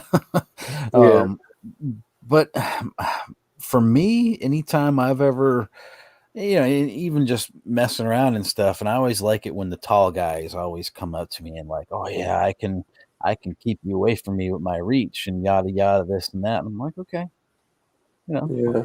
sure. Yeah. That's what you think. you know, Yeah. Yeah. it's about assessing a situation and figuring out what your move is. I mean, you're not going to figure out all your moves. It's not like a fucking chess match or something like that because things happen so quickly and spontaneously. Yeah. But you got to have that visual to where you can see how they move and react to anything that you do, and then Yeah. you can figure them out, and it you can break them down and make them go away. Yeah. Yeah. I think reading people, like the ability to read people, is huge. Mhm. And that's another thing. Nowadays, we're running around and we're like this. Like, not paying attention to shit, not cued in. People don't understand nonverbal cues. They're not looking Mhm. at people's hands and waistbands, and it's just not safe. And for Right. some of the people commenting on medical, so number one, medical is for you, right? Like medical is for you, primary. Secondarily, it can be used if some. I'm not saying in a firefight necessarily. In any situation, I heard a story of a guy that was in a McDonald's drive-through, and the chick in front of him, who's an older lady, I think she was like in her 40s, dropped her credit card, giving it to the attendant, and opened up her door and leaned out to grab it.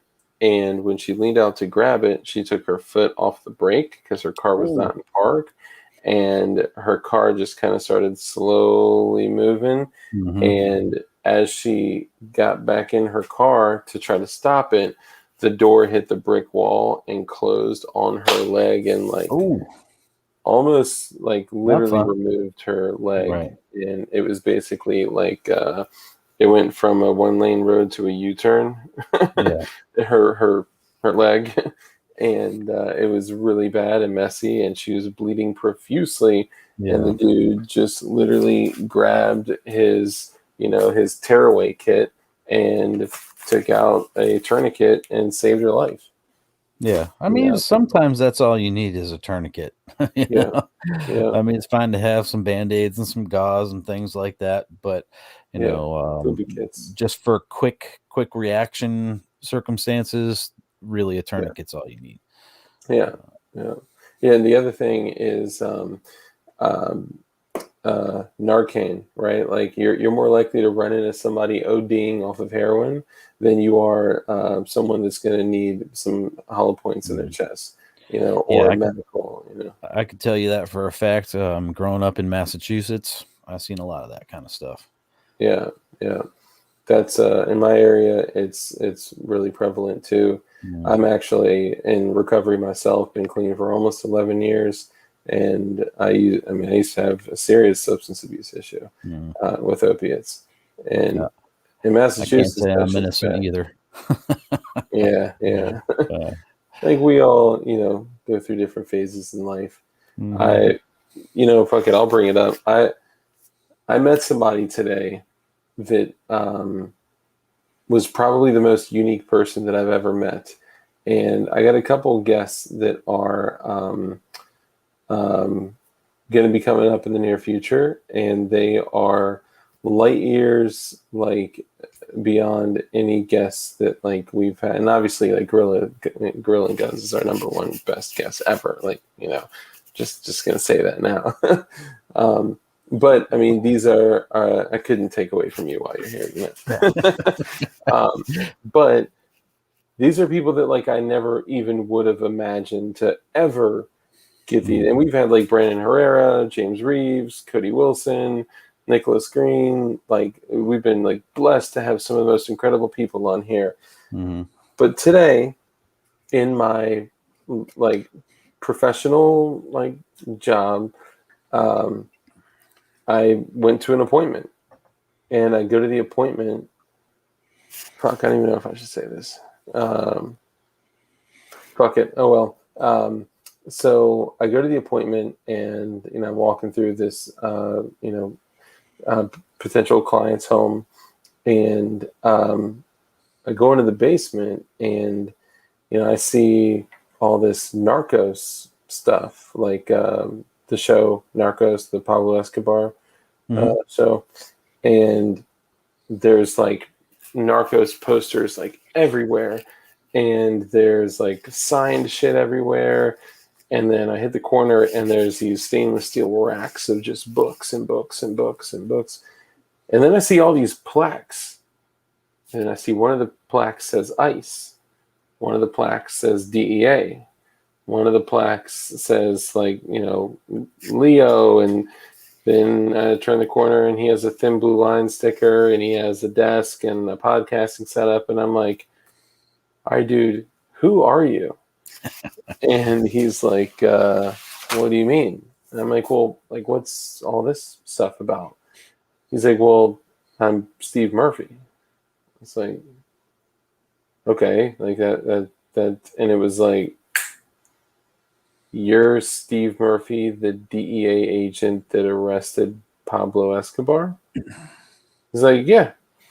It's like the Steve Murphy that arrested Pablo Escobar, that was the DEA agent that the entire like Narcos like show is based on. He's like, yeah. I was like, holy shit. I do a podcast and stream like thing too. We should like maybe he's like, yeah, sure. I'd love to come on. Right on. Yeah, up in your area, I can definitely see that. That guy being around there. Yeah, dude, I never ever would have like. I mean, there are a lot of people like I think they kind of like come hide here, and then they go to like LA or whatever. So he gave me this book, and it's Steve Murphy and Javier Pena, and he actually to Dark Mavis. Thank you for your support. All the best with your podcasting. First off, Mr. Murphy, it's streaming. Okay. All right. I'm just going to say that. Then I start talking to him, and I'm like, so you were in the DEA. Like, that's high stress work. No shit, dude. And I was like, so what's like the craziest shit that you've been through? And he's like, have you watched Narcos? And I was like, the first season. He's like, keep watching. Yeah. Apparently, like the stories of him, like adopting children in Bogota, Colombia, was true. His two daughters are. I hope I'm not giving out too much information, but I mean, this is all shit that like he just started a podcast, and his first episode had 84,000 downloads. Wow. Like, and this is just an old, like, cool ass dude. Right. And he was like, well, I'm looking for, people that, are familiar with like substance abuse and, maybe did drugs or sold drugs and guns. And I was like, well, as long as you don't think about, anything less of me, I could check those boxes of the statute of limitations is way up. So I'm okay. Yeah, it was cool. I could tick a few of those boxes myself, living up in Massachusetts in the area I lived in, easy to fall into that kind of stuff. We're around, like, whereabouts in Massachusetts? I used to live in a little town called Chicopee, and it's in between two cities called Holyoke and Springfield. Oh, Springfield. Isn't that where like basketball was invented? Yep. Basketball Hall of Fame. Holyoke, Massachusetts is where volleyball was invented, and the Volleyball Hall of Fame. Yep. Oh shit. I was gonna say stickball. No, I'm kidding. I'm joking. We had plenty of that too. Yeah. Yeah, dude, that's dope though, man. That's no pun intended. Because I think one of the things that you get with areas like that are a lot of creativity and a lot of drive. It's kind of like half, maybe not even half, maybe like a third of the population has drive and creativity. A third of the population will live and die there forever, and their kids will live and die there forever. And the other third of the population, by like the geographic area, are just going to get into drugs and get into crime and get into shit like that. Well, you know that old saying, sex, drugs, and rock and roll, right? Mm-hmm. Yeah. That's that area. Yeah, that's that area. Yeah, that's that area big time. And that's what we did. I mean, a lot of bands come out of there. You ever heard of Shadows Fall? I don't know. It sounds familiar. Heavy music. They actually originated in Chicopee, Massachusetts. None of the members in the band are any of the original members who started the band. But yeah, they're from out of Chicopee, Massachusetts. The singer of a band called All That Remains. I actually grew up with that guy, middle school, high school, so yeah. A lot of bands come out of Massachusetts. You look at like Killswitch Engage, Aerosmith, big Oh, yeah, that's variety right. of They did bands. come out of there. Yep, yep. That's awesome, man. When did you? Where are you out of now, roughly? Like, what state? I'm in the Metro Richmond, Virginia area. Oh, okay. All right. Mm. Nice. Um, So, my wife and I, we moved down here following Chicopee ain't bad. Chuck Norris, you never lived there. So Chicopee at one point had the highest reported crime rate in the entire country. But, dang. Well, yeah, it is different. I will say, like, yeah, where I live, like, even in the suburbs, like, it's not like the hood. yeah, Everything is behind closed doors, right. right? So it's not like you go out to the city out in DC and everyone is literally out on the street, like an open air drug market, wearing ski masks, selling dope. You're Yeah. not gonna find that. You're gonna find like kids in their mommy and daddy's houses selling Yeah. dope that probably came from those same guys. But yeah, sorry, I didn't mean to Yeah. cut you off. I forget where I was at. You were saying, um, shit, what were you saying before you responded to Chuck Norris? Damn, I can't recall. I'm sorry. Yeah, I can't either. Sometimes when my mind draws a blank, it draws a big blank. And I Oh, can dude, you and me both, man. think that, my past for that. Oh, yeah, my wife and I, we moved out of Massachusetts when she was pregnant for our daughter. We were like, yeah, we don't want to have our kids grow up the way we did. Yeah, So, we made the yeah. move, and plus That's what it you got were me, talking about. I just checked. That's what you were talking about.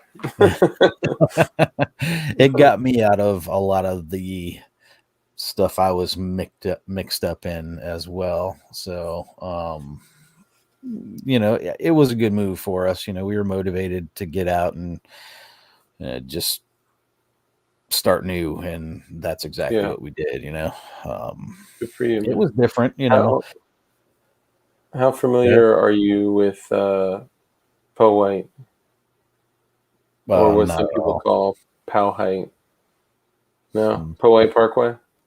I know Poway Parkway, but I mean, I don't head out that way. Mm. We're we're homebodies now. We don't do anything.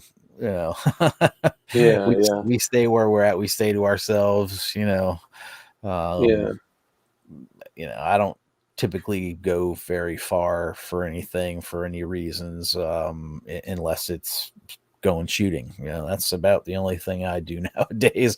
Or if we're going yeah, on vacation or something, or if we're going, visit relatives somewhere. But that way I figure keeps me out of trouble. yeah. So, Well, uh, the only reason I'm asking, and I'll totally dox myself. Everyone knows my name is Dave anyway.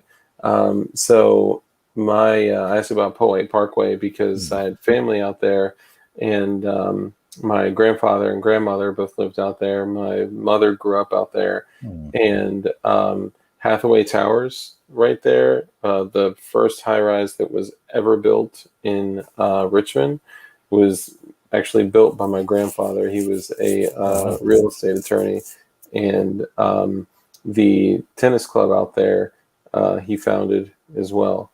And if you go down on the James River, where when you're in the park, there's those abandoned train tracks that go kind of along with the river, where they have a bunch of like plaques down there for people. Mhm. So they have a huge memorial to him because when he passed away, he donated all of that land to Richmond Oh wow. um, for a tax write-off. Mm, Uh, he, yeah. Um, but I mean, it's cool. Like I love that area, man. And when I heard that the Robert E. Lee statue was yeah. destroyed, oh man, I could not tell you as a kid how many times my grandfather took me up there and took me to, the Robert E. Lee statue and the Stonewall Jackson statue. And, like that was like literally heartbreaking for me. Mhm. So has it been fixed or is it still like shit? No, all that stuff got cleaned up, but a Okay. lot of them have gotten taken down. By our lovely lovely governor and his cronies. And the Robert E. Lee statue, I believe, is scheduled to be taken down sometime this week. Oh my God, dude. All the sensitivity of these pricks, just Yep. like, that's It's kind crazy. of funny because I just read an article earlier, now that you mention it, of a guy that came all the way up here from Tennessee and got a reckless driving charge because he came all the way up here from Tennessee just to see the statue before it was gone. Yep. What? Yep. How is that reckless driving? I didn't read the article. I didn't get into it. I was just like, oh, come on now. I'm just reading about it being gone is just ridiculous to me. Yes, I'm a northerner. That's only by default. Yeah, Because military people get transplanted. My dad was originally from West Virginia. My mom was originally from Texas. So, and like I said, now we're migrating back down south. But it's history, man. Why do you want to erase history? No matter what you think of it, no matter whatever it is, if you erase it and people don't have a constant reminder of that, it's doomed to repeat itself. Yeah. It's just like abysmal. It's terrible. I mean, I can't, like you said, people that don't study history are damned to repeat it. And I'm just blown away that, like, we can't look back at a situation and say, okay, like, let's learn from this, regardless of like the other shit, the corruption, and I'm not even talking about necessarily like slavery and like whatever. I'm talking about like the actual like political corruption. And going back to like, what Ben Franklin said, like, a republic, if you can keep it. We lost that shit centuries ago, and this is all just a house of cards. Right. Well, see, here's the thing about the history, especially with the United States, is that, and you're especially talking about the Confederacy, everybody just ties that to slavery because that's brings up an emotional detachment from everything else. They don't look at the political corruption. They don't look at anything else, or that, these people were just trying to be people who want to be left alone and do their thing. And they had their own form of government. And there was these other people that had their own thing and their own form of government, whatever, yada, yada. Obviously, yes, slavery is not good. It's a terrible thing. But they've gotten so many people just to believe that it's all about slavery and you have to feel bad and angry about that. And that's why we're facing the situation we are now. They've never explained history deep enough to these people other than you need to be mad because it's slaves. Yeah. It's sad, man. This world has changed so much. And here you go. This banner is sorry. I just have to make a little joke about that. Like, for all the vagina hat wearing commies out there saying white silence is black violence, I had a black man, an angry black man, Kevin Dixie, come on my show, and at the very end, I was just like, you know what, I have to ask, what are your thoughts on Bravo Lima Mike, and what are your thoughts on Charlie Roger Tango? I don't even want to say the words, like Black Lives and Critical Race. I'll say that. Yeah. And he was like, man, he was like, let me tell you, and I am saying this as a black man. Hopefully no one takes a soundbite of this. Dark is saying he's a black man. He said, as a black man, I will tell you that it is the biggest sham. It is the biggest lie. Oh, yeah. It is the biggest exploitation of the African American populace. And he went on like this 15-minute rant of like, God, like, like people need to hear this Hmm. coming from an educated individual that Right. like you know, obviously cares for liberties, cares for freedom, cares for his people, and cares for the people of like just the world, our country. Right. And man, I'm you know what? I'm gonna clip that. I'm gonna clip those two questions that I asked him, and I'm gonna post that as its own separate video, Mhm. and I'm gonna post it as like adorable cat videos, and then get it out There there. you go. Right. You know, and you know, my time, because I'm a bit older than you, you know, my time was the 90s, you know, late Yeah, 80s, early 90s, throughout the 90s. And the racial divide was really diminishing at that point in time. yeah, And then they created political correctness, and then later on in the late 2000s they started saying, you started hearing more about racial tension and things like that, and really there wasn't any up until that point. yeah. You know, the younger crowd started falling into that, oh yeah, blah blah blah. I mean, you always had, you know, certain people of certain ethnicities and certain, I guess, monetary backgrounds, or not having enough money backgrounds, Hmm. type of people Yeah, who always kind of point the finger outward and never really point the finger inward. Because you look at this, it's always easier to blame than it is to take blame. yeah, Okay.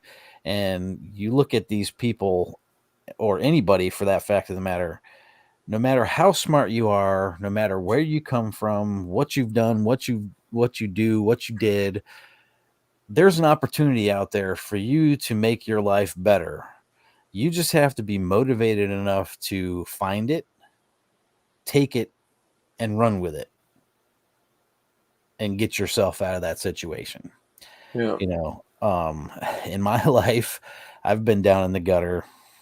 I've With my family, we've had times when we were so broke we didn't have any electricity. We barely had food. I did everything I could just to make sure the rent was paid so we had a place to sleep. We'd be freezing cold during the winter, and luckily enough, at the time, we were living in an apartment where the heat, no, well, not the heat because that ran off electricity, but the gas was free. So I opened up the stove and turned the stove on to heat the apartment so we wouldn't freeze to death. You know? Yeah, So, yeah, you know, things like that. So, but I've always managed to find ways to make things better, to get better and do better. And it's because I have a motivation down inside of me after I woke up and realized it's nobody else's fault but my own.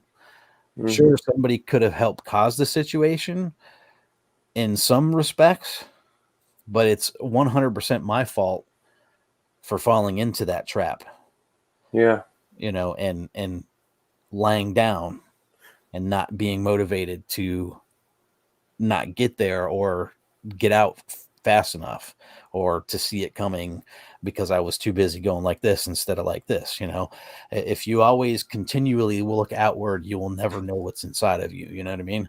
yeah. Dude, that's powerful. If you think like they say when you have one finger pointed out, you Mm, got three fingers pointed right back at you. right. And the quickest to cast judgment are they're never Mhm. the ones that, you know, look within themselves. And, you know, I came up with I guess kind of like a saying, like something I say to myself when I just have to like buckle up and just like fucking like just do something to, you know, change my situation. Right. um, is even if it's not my fault, it's my responsibility. Right. And one of the challenges that we are running into in this world, like in our world currently, is that personal responsibility is just like gone, Oh, yeah. you know. And if you go back and you reread the Constitution, everything that they're saying is talking about virtuous people, people of Mm, discipline, people of right. integrity, people of, you know, like, you know, I don't think they reference personal responsibility, but, you know, those are all the things that are degrading within our community, like our country. And that's why, like, every single stream, every single time that like our people are in here, I always say the same kinds of things at the end. I'm always like, Mhm. rule number one is be kind. We must Mhm. be kind. You know, be a person of compassion and, you know, care and contribution, contribute to others, and, you know, just also to practice violence and be as dangerous as you possibly fucking can be. But, you know, that's Right. also our personal responsibility as well. But Right.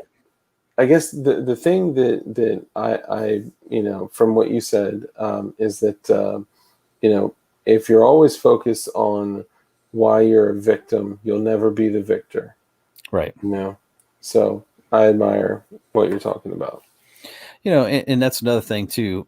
Going back to some of what I was saying, like the political correctness and the creation of stereotypes. To me, stereotype is nothing more than a trap.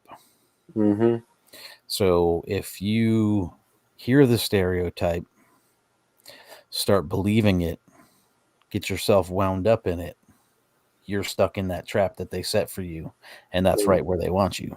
because they create these stereotypes to create division amongst people.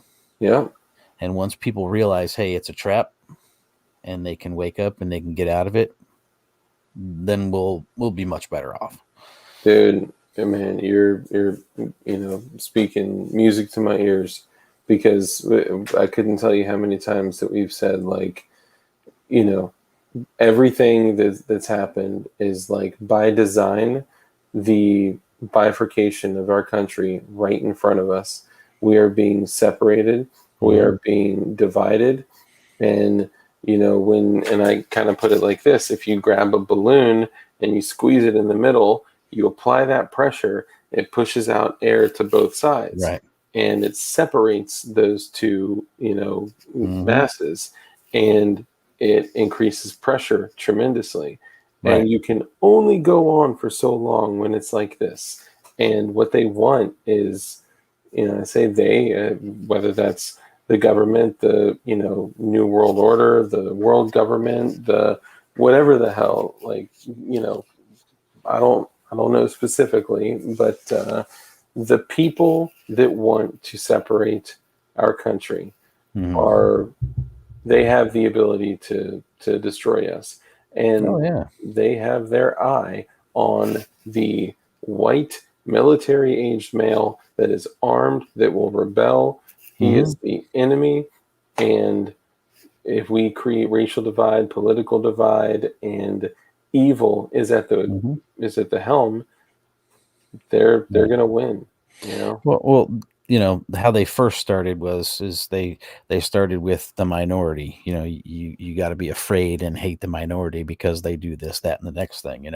And now that the minority has grown and they're no longer really a minority, now okay, now we're going to focus. We're going to shift the focus the other way, so that way we can build up steam and momentum on the other side. And we've already got them in a spot where they have a bunch of pent up anger and rage.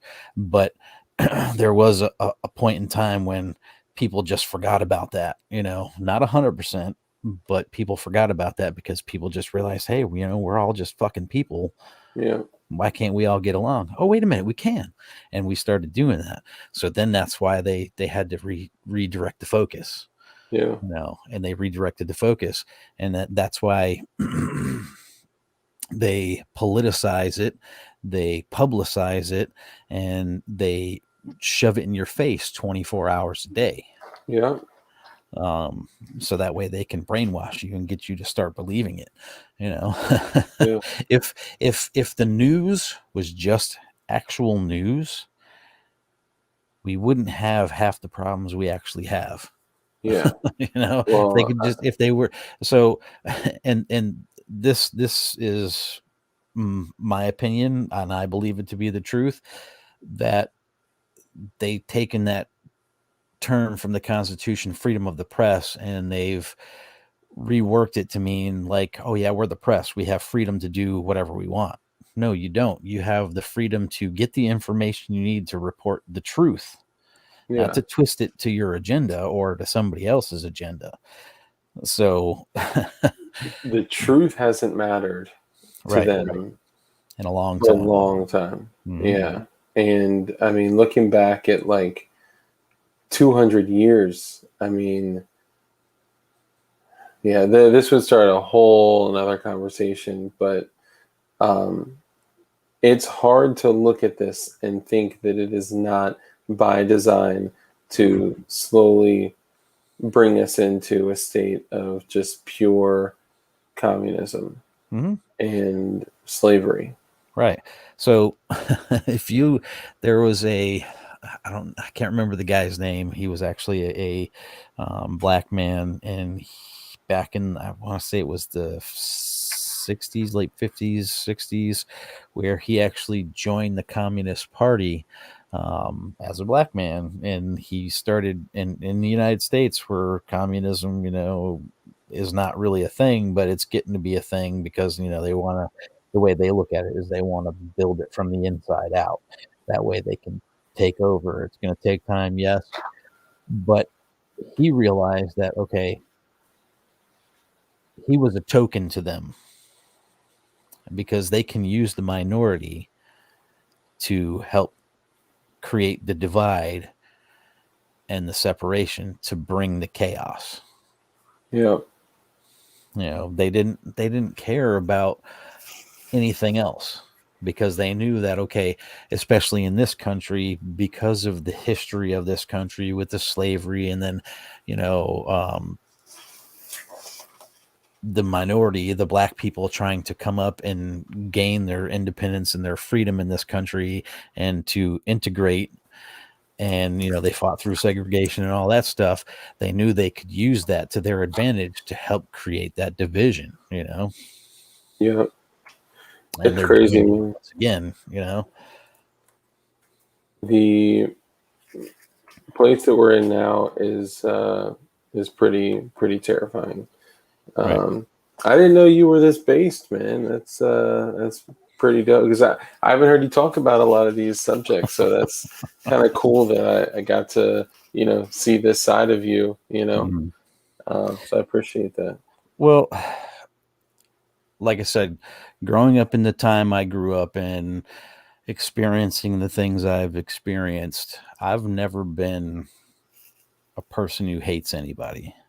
Yeah, I mean, I can hate certain aspects of what people do or think or whatever, but I still don't hate people. I don't hate anybody. I can strongly dislike them for sure, yeah, yeah, you know, um, and hate their actions and, the things they do or whatever. But I know I've lived a life. I've made a lot of mistakes. I've learned from my mistakes. I've moved forward. hmm So I can see things from a different perspective than I ever did before, especially being younger. And I've seen kids go through, and I let my kids make mistakes. We let our kids make mistakes, and we yeah, let them learn from their mistakes. We didn't want to raise our kids to be idiots, yeah, either at the same time, but we also didn't want to raise them to be gullible fools either. yeah, Um, and we want them to know what life is, and if you can't experience life, then where are you at? You know what I mean? And if yeah, you can't experience and then look back at it and realize, okay, I made mistakes, I corrected mistakes, I can move on. You'll never get yeah. anywhere. I've done a lot of that in my life. Well, I A think whole lot. that, like you said, that kind of brings a different perspective. I think that, so I'm of the belief that if you remove a lot of the extra shit in your life, Hmm. it will help you become a better person Right. because your value of things changes. Hmm. And I actually saw a guy, he's a YouTuber, he's a felon. He did like 11 years in the federal penitentiary. And he had said, if you want to become a better person, remove as much from your life as Hmm. possible. And it's kind of funny that you say that because, and I agree with that kind of sentiment, but being able to go through challenges in your life, falling to the bottom, hitting rock bottom, struggling and finding the discipline, the sense of urgency, the drive, the willingness, everything that you need to push forward and create a better life Mm-hmm. is something that will give you a perspective that nothing else can. It will give you a perspective of gratitude, and you'll just be grateful for everything. It's not a rule, right? Like so a lot of times I have to be conscious about being grateful for things and kind of focusing on that. But if you've been to the bottom and you've had to really climb to get back up, you'll always have a maybe healthier perspective than Most definitely. some others. Mm-hmm. I mean, growing up and realizing the things you've been through and seeing other people go through it and seeing, I've seen people go through things worse than I've gone through, and seeing them come out of it and learning from what they've done as well. I mean, you don't just learn from your mistakes, but you can learn from other people's mistakes as well. For sure. You just got to have a broad perspective of things. Like for me, I used to always bring my work home with me, constantly thinking about it or constantly working 24/7, and now it's 9 to 5. And as soon as I clock out at the end of the day, that's done. My life is elsewhere at that point. You know what I mean? I don't dwell on it. I do what I got to do during the day. I do a damn good job at what I'm doing. That way I don't have to continue to think about it after work hours are over, Your values do other change. things. Right. Yeah. And if you don't have your values in the right place at the right times, you're going to suffer some consequences.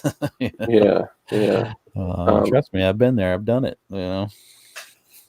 Just while this is fresh on my mind, guys, I promised you that I would ask y'all this. There's still 34 of you guys in here, and thank you so much for sticking around, y'all. And thank you to Guns and Gadgets. I'm just kidding. Gorillas and Guns for hanging out.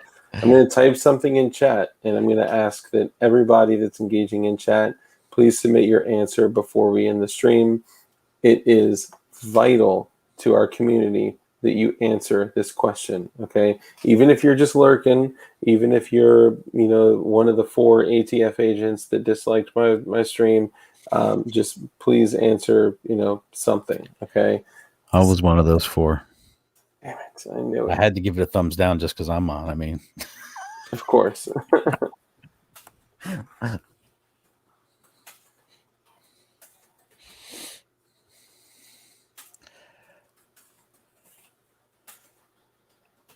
Man, somebody's going way back to the beginning of this stream. Yeah, I've seen kind of people that you can just kind of tell are at different points, All right, so I'm giving 4 choices. I'll say 1. Yeah, I'm gonna have to type it up a little bit differently. Give me 1 second.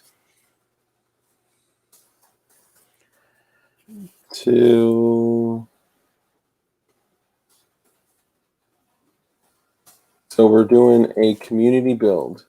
Now, whatever that means, if it means that you guys are going to contribute parts, ideas, consulting, whatever that means, I don't care. Like, I'm not asking for anything. I still to this day have never asked anyone for anything, and I won't. I refuse to. But if somebody wants to go out of their way, donate parts, send parts, paint stuff, depending on the theme, I want to do a themed build for our from our community to be able to be like, bam, have something tangible from this time aside from the semi-auto keycard shirt that I do have. That's my brain baby. But I want to have something that our community put together by our community, thought of by our community. So I'm going to put these 4 options. Okay. I will let you guys pick and answer what you think we should do. And then once we have an answer, we'll create a separate channel on Discord, not a separate server. So hear me out. On our server, on the DLD server, I will have a channel that is like just the build, and then we'll communicate. You can put your ideas in there, put pictures, and like all that shit. So these are the 4 options that we've narrowed them down to. Okay.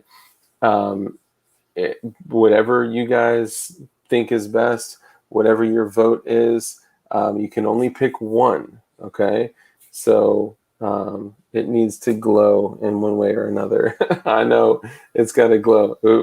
I would love the blue chem light, and between us, I may be having somebody work on blue chem light lowers, and if that happens, then I would have at least one. I'm hoping 5 to 10 AR-15 lowers that have the blue chem light engraved on the lower, which would be so dope, and maybe like a DLD or something like that as well. But put in your vote. I'll go back through and we'll discuss whatever wins. We'll discuss what we're gonna build.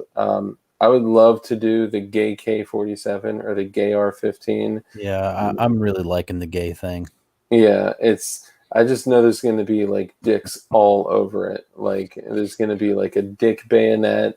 There's going to be like I could only imagine like looking at the Pen 15 that James Reeves built, like somebody 3D printed a full size dick and balls as the pistol grip, and like even put the detent in there. Like, Yeah. oh my God, it's beautiful. You know those truck nuts? Yeah. There's a foregrip that is modeled after the truck nuts that I've seen. What? Yes. Oh, you may have just made a total game changer. What's up, Lego man? Make it look like it's made of Legos. That's. But they got to be blue when you get them. Yeah, it's got to be straight blue Legos. So you guys talk about that. Put in your entries. I may also do a poll on Discord. Maybe I'll do a poll on my community tab, but honestly, I may just go off of what you guys say now today and just say, let's run with it.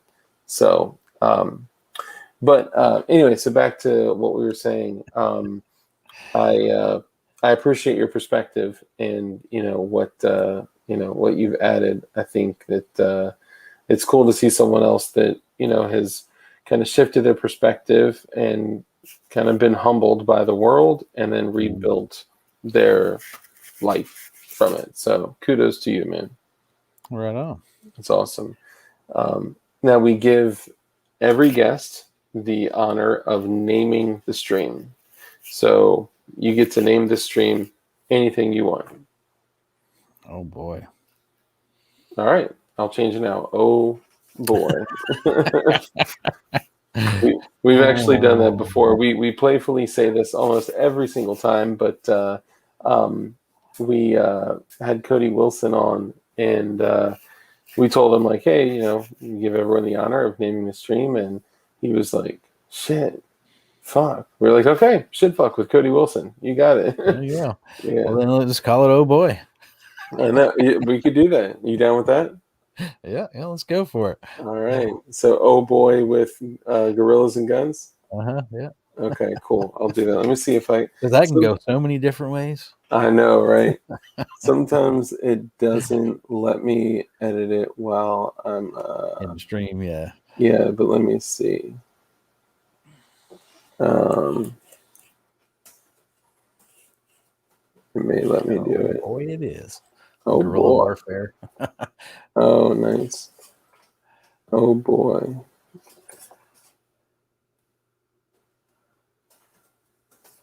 Featuring Gorillas and Guns. Let's see. Oh, boom. I think it updated. Awesome. Dope. Shitfuck was a good episode. It was an excellent episode. Gays are very not legal here. Oh, I'm not supposed to say that word. It probably just yoked our ish. Let me see. Oh, okay. We're still good. Well, Okay. yeah. You're too far into the stream now. They're not paying attention anymore. Yeah, I hope so. I mean, dude, we've done some interesting things on stream before. Yeah. They're like, you're not allowed to show guns on stream? Really?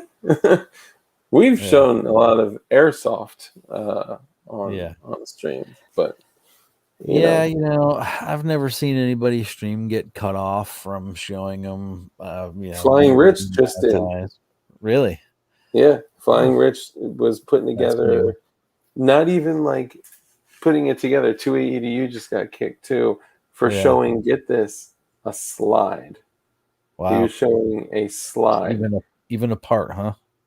Yeah, well, I guess funny enough, with the way the AFT is going, they may in the future be considering the slide, the barrel, and Oh yeah, things like that. they want to do the European standard. Yeah, Yeah.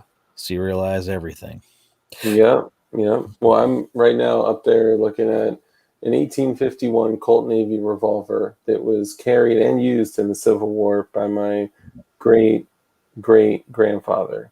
Oh wow. And every single part on that firearm is stamped with the serial number. And if the part is not big enough, they do a partial stamp, Right. like the last four, or now not like the screws and shit like that. Yeah. But Just, I mean, they did that with the old, Lugers and Walthers yeah. and stuff too. Where like on the back of the Luger, the last two numbers of the serial number on it stamped on the back of it. Yep. And it was on the barrel, on the side of the frame, stamped on the back, and just everywhere. You're right. That is a black powder. It's not a pistol. You're right. I'm like psychologically trained to only call it a. Well, I mean, if it's black powder, then you don't need serial numbers on that. I know, right? I mean, back then though, So let's see what we got here. They were still coming from the English way of doing things, the European way of doing things. That's why it was all like that. Yeah. Until they established, hey, we're free. We don't need to do any of that. Dude, that's true as shit. And I tried to get more documentation on it, and apparently there was a fire in a Colt factory, and I mean it literally burned down like so many records, but they said if you pay $50, then we can do some digging for you. I was like, you dicks, really? So you can't give it to me, but if I pay for it, you will. Okay, so choice 1 was the Gay R15. Choice 2 was the Gay K47. Choice 3 was the Blue Chemlite AR. Choice 4 was the Blue Chemlite Glock. We got 3. And we have a Gay R15. So that's a Blue Chemlite AR. Gay R15. Gay K has a nice ring to it. Thank you. Yeah. Blue Chemlite. Well, Gay R15 has a good ring to it too. It does. It does. Maybe you should call it a Gay R69. That's good. You got to say it like that, though. You have to. It's a Gay R. Oh, maybe a Gay R16. Something that I can fit a lisp in there. Gay R15, Blue Chemlite Glock, Blue Chemlite AR. I'll send a dozen takedown springs. Hey, I'll whatever. I'll take it. I'll use a couple of them. Gay R15. Gay R15. Come on, guys, don't do this to me.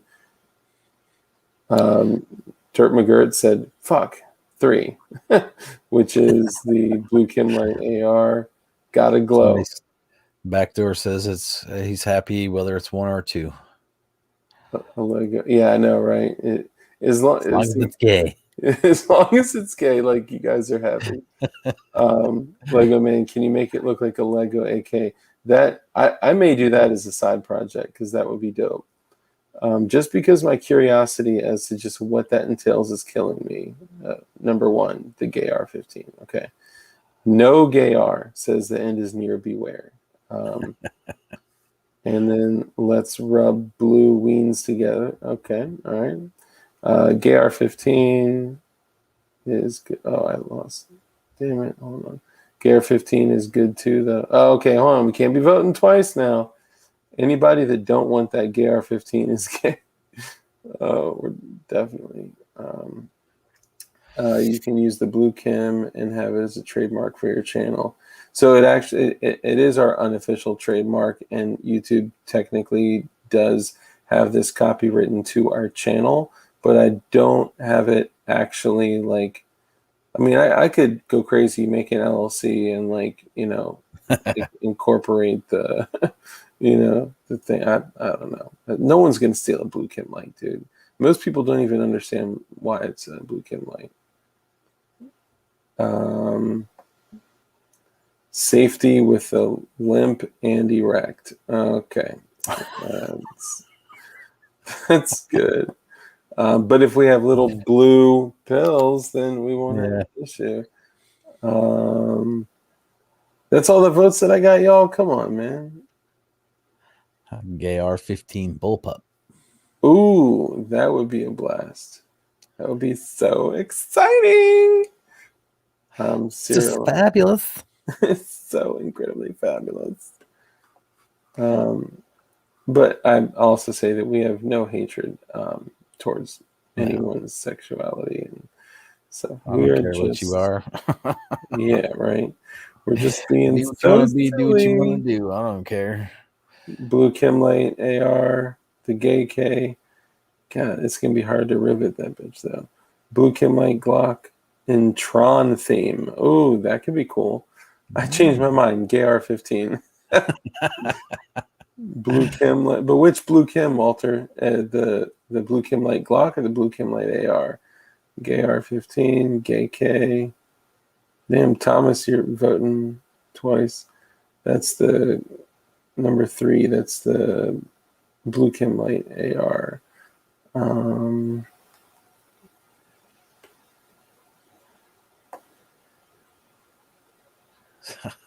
Desanitized, yeah. Gay R15 with docking blue chem light roll marks on the lower. Tootsie Pops and fruitcake salads, y'all.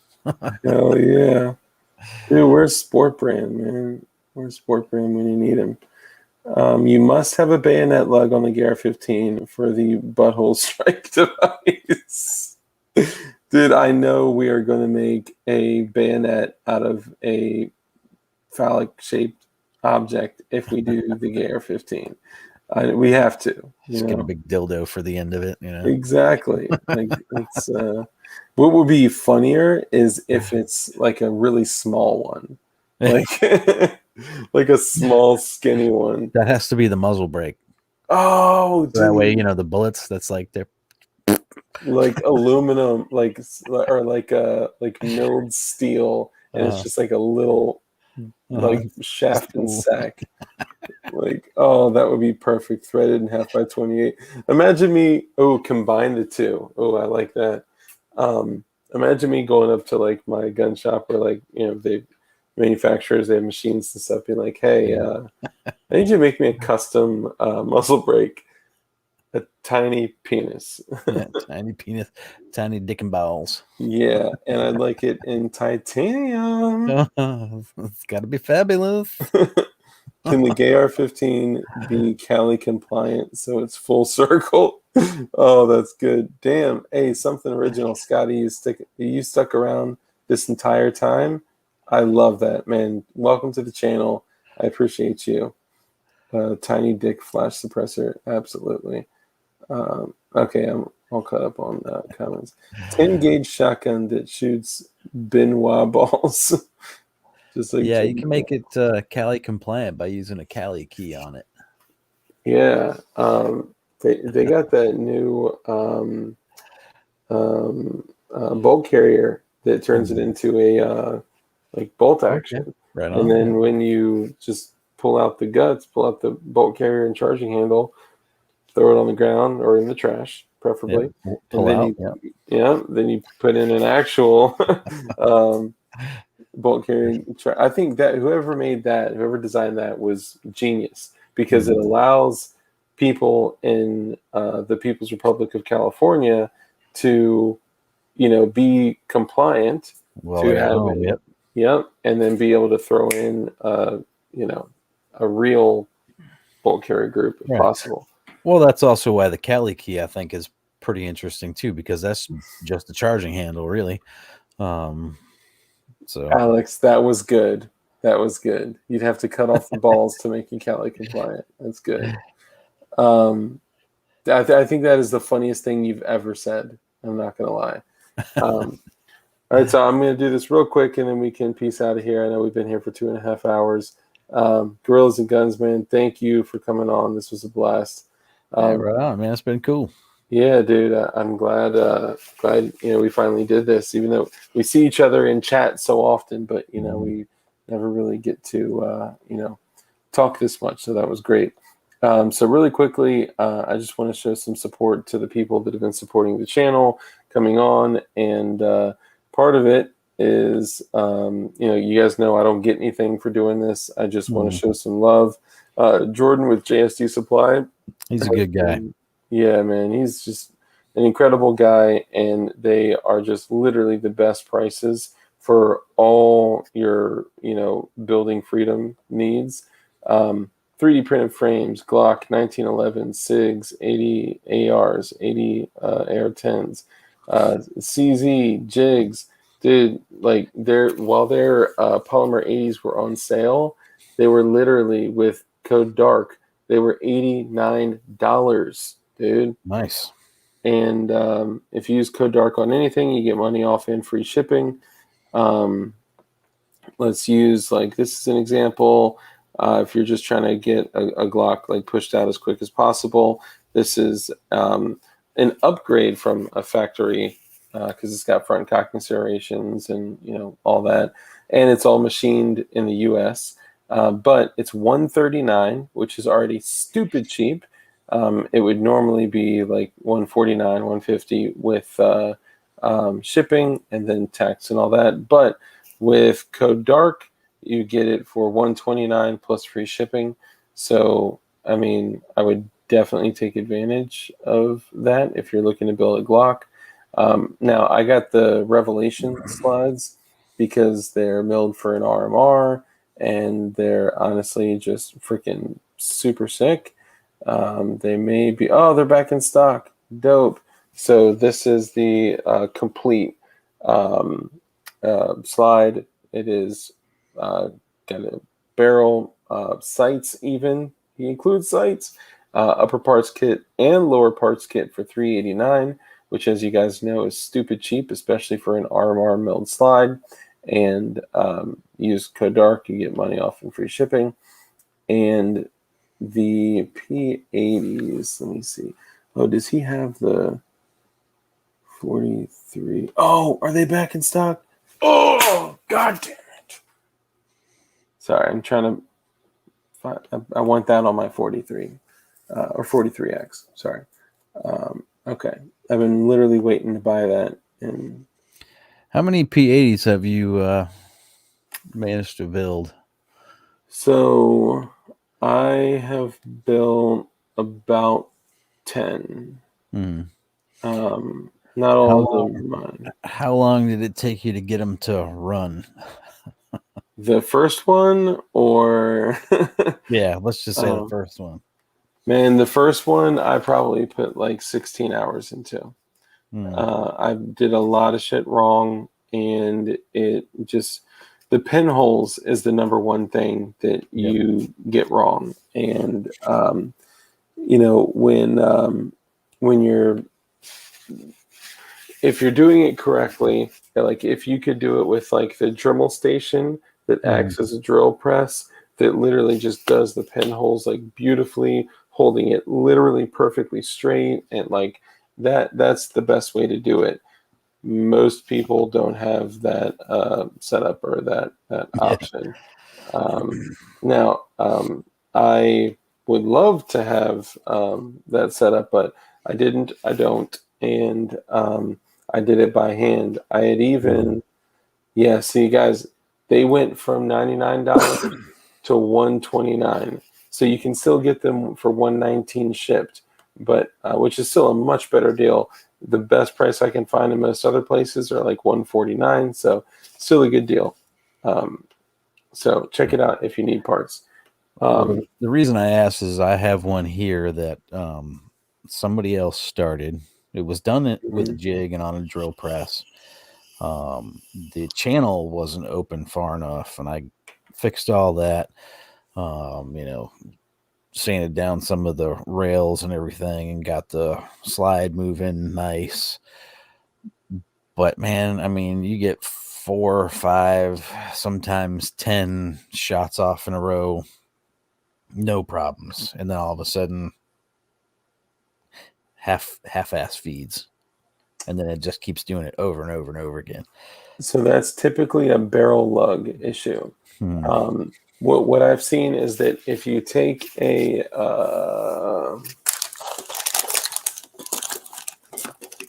I'm not a Glock guy, so I wouldn't have ever really taken it upon myself to get one of these and build it, but I'm interested in it and actually getting one and doing it from start to finish myself. Dude, I would be happy to walk you through all of the things that I had done wrong and all of the ways that I was able to correct it.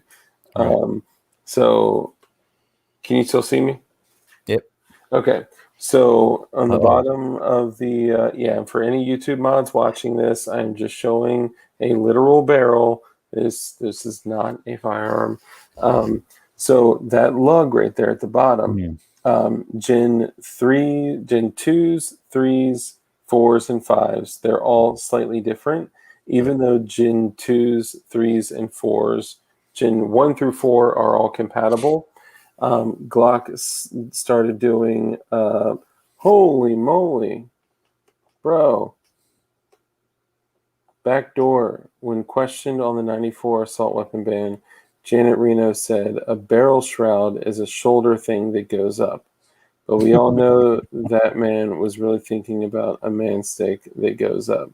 Yeah, she was a classic tool bag. Most of them are. But dude, thank you. The shoulder thing that goes up is still plugging our communities to this day. Okay? I want you guys to take it very seriously. JK. No, that is probably the most embarrassing moment of live TV that I have ever seen when talking about, actual law, policy, and shit like that. Mm-hmm. But I'm very grateful for the super chat. I was not expecting that, and you guys are literally the best community I could ever ask for. You guys are the shit, man. Thank you, Backdoor. Chris, I won't tell everyone your name is Chris. Thank you. I appreciate you, brother.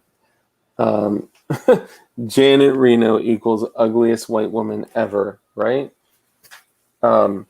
So this barrel lug, I won't grab a frame, but essentially is lining up with that locking block that you hammer into the P80.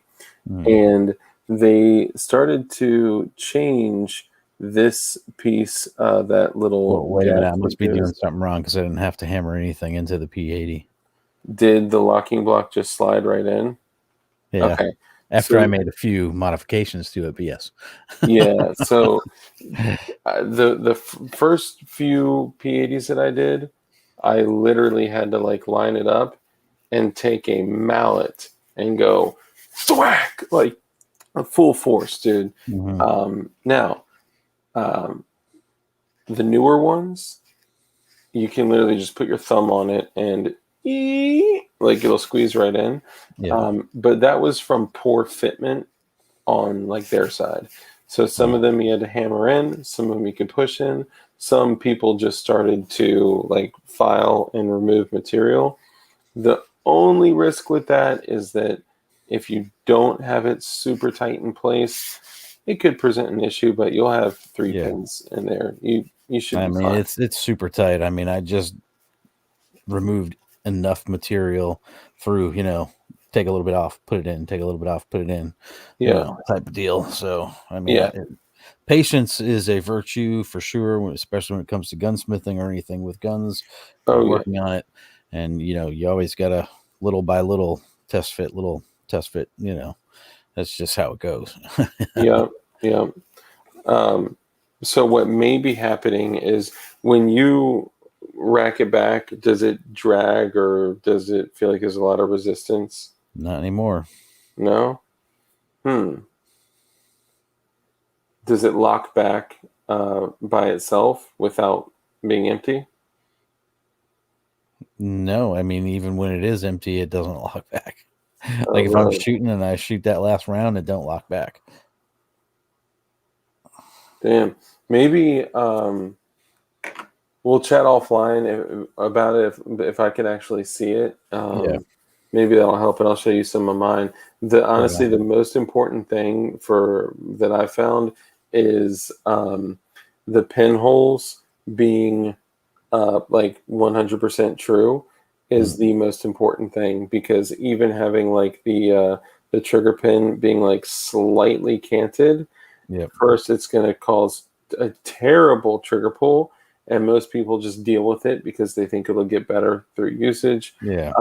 But that causes a lot of issues. That causes issues with the slide catch. It'll Mhm. start stopping the slide even when you're on a full mag. Right. It will it just cause a lot of issues.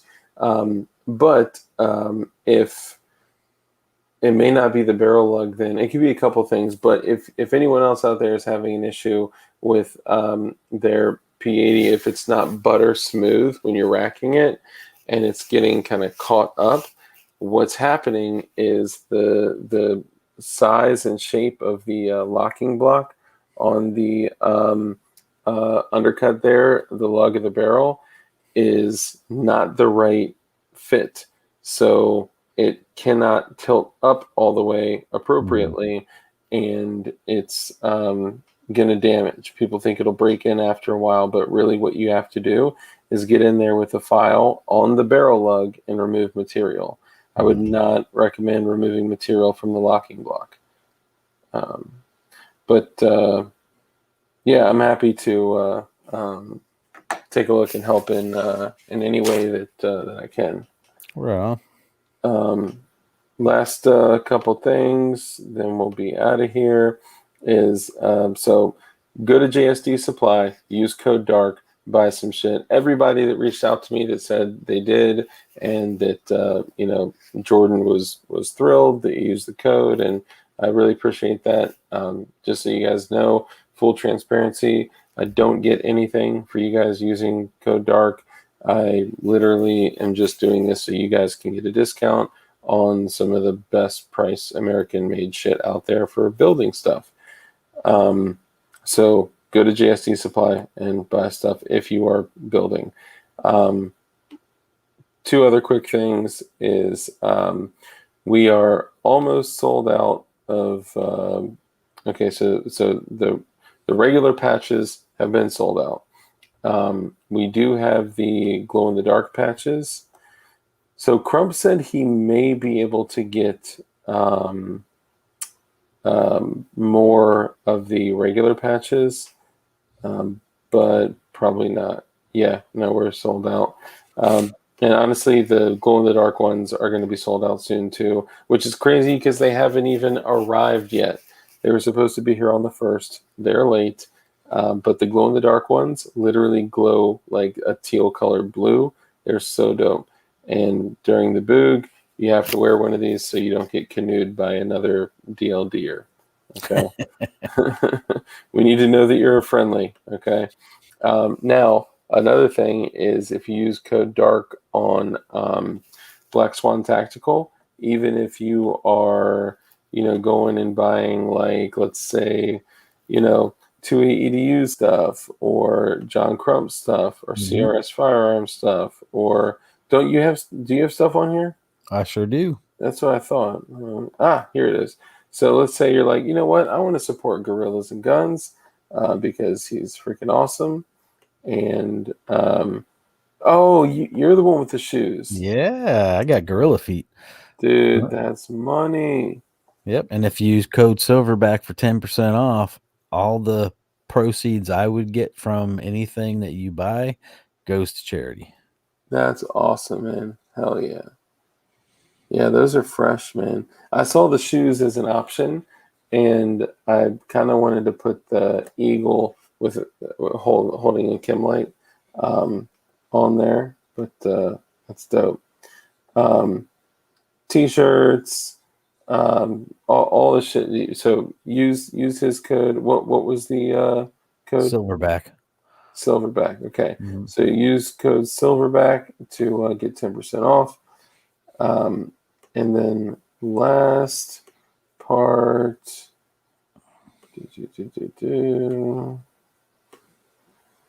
Come on, baby. Come on, baby.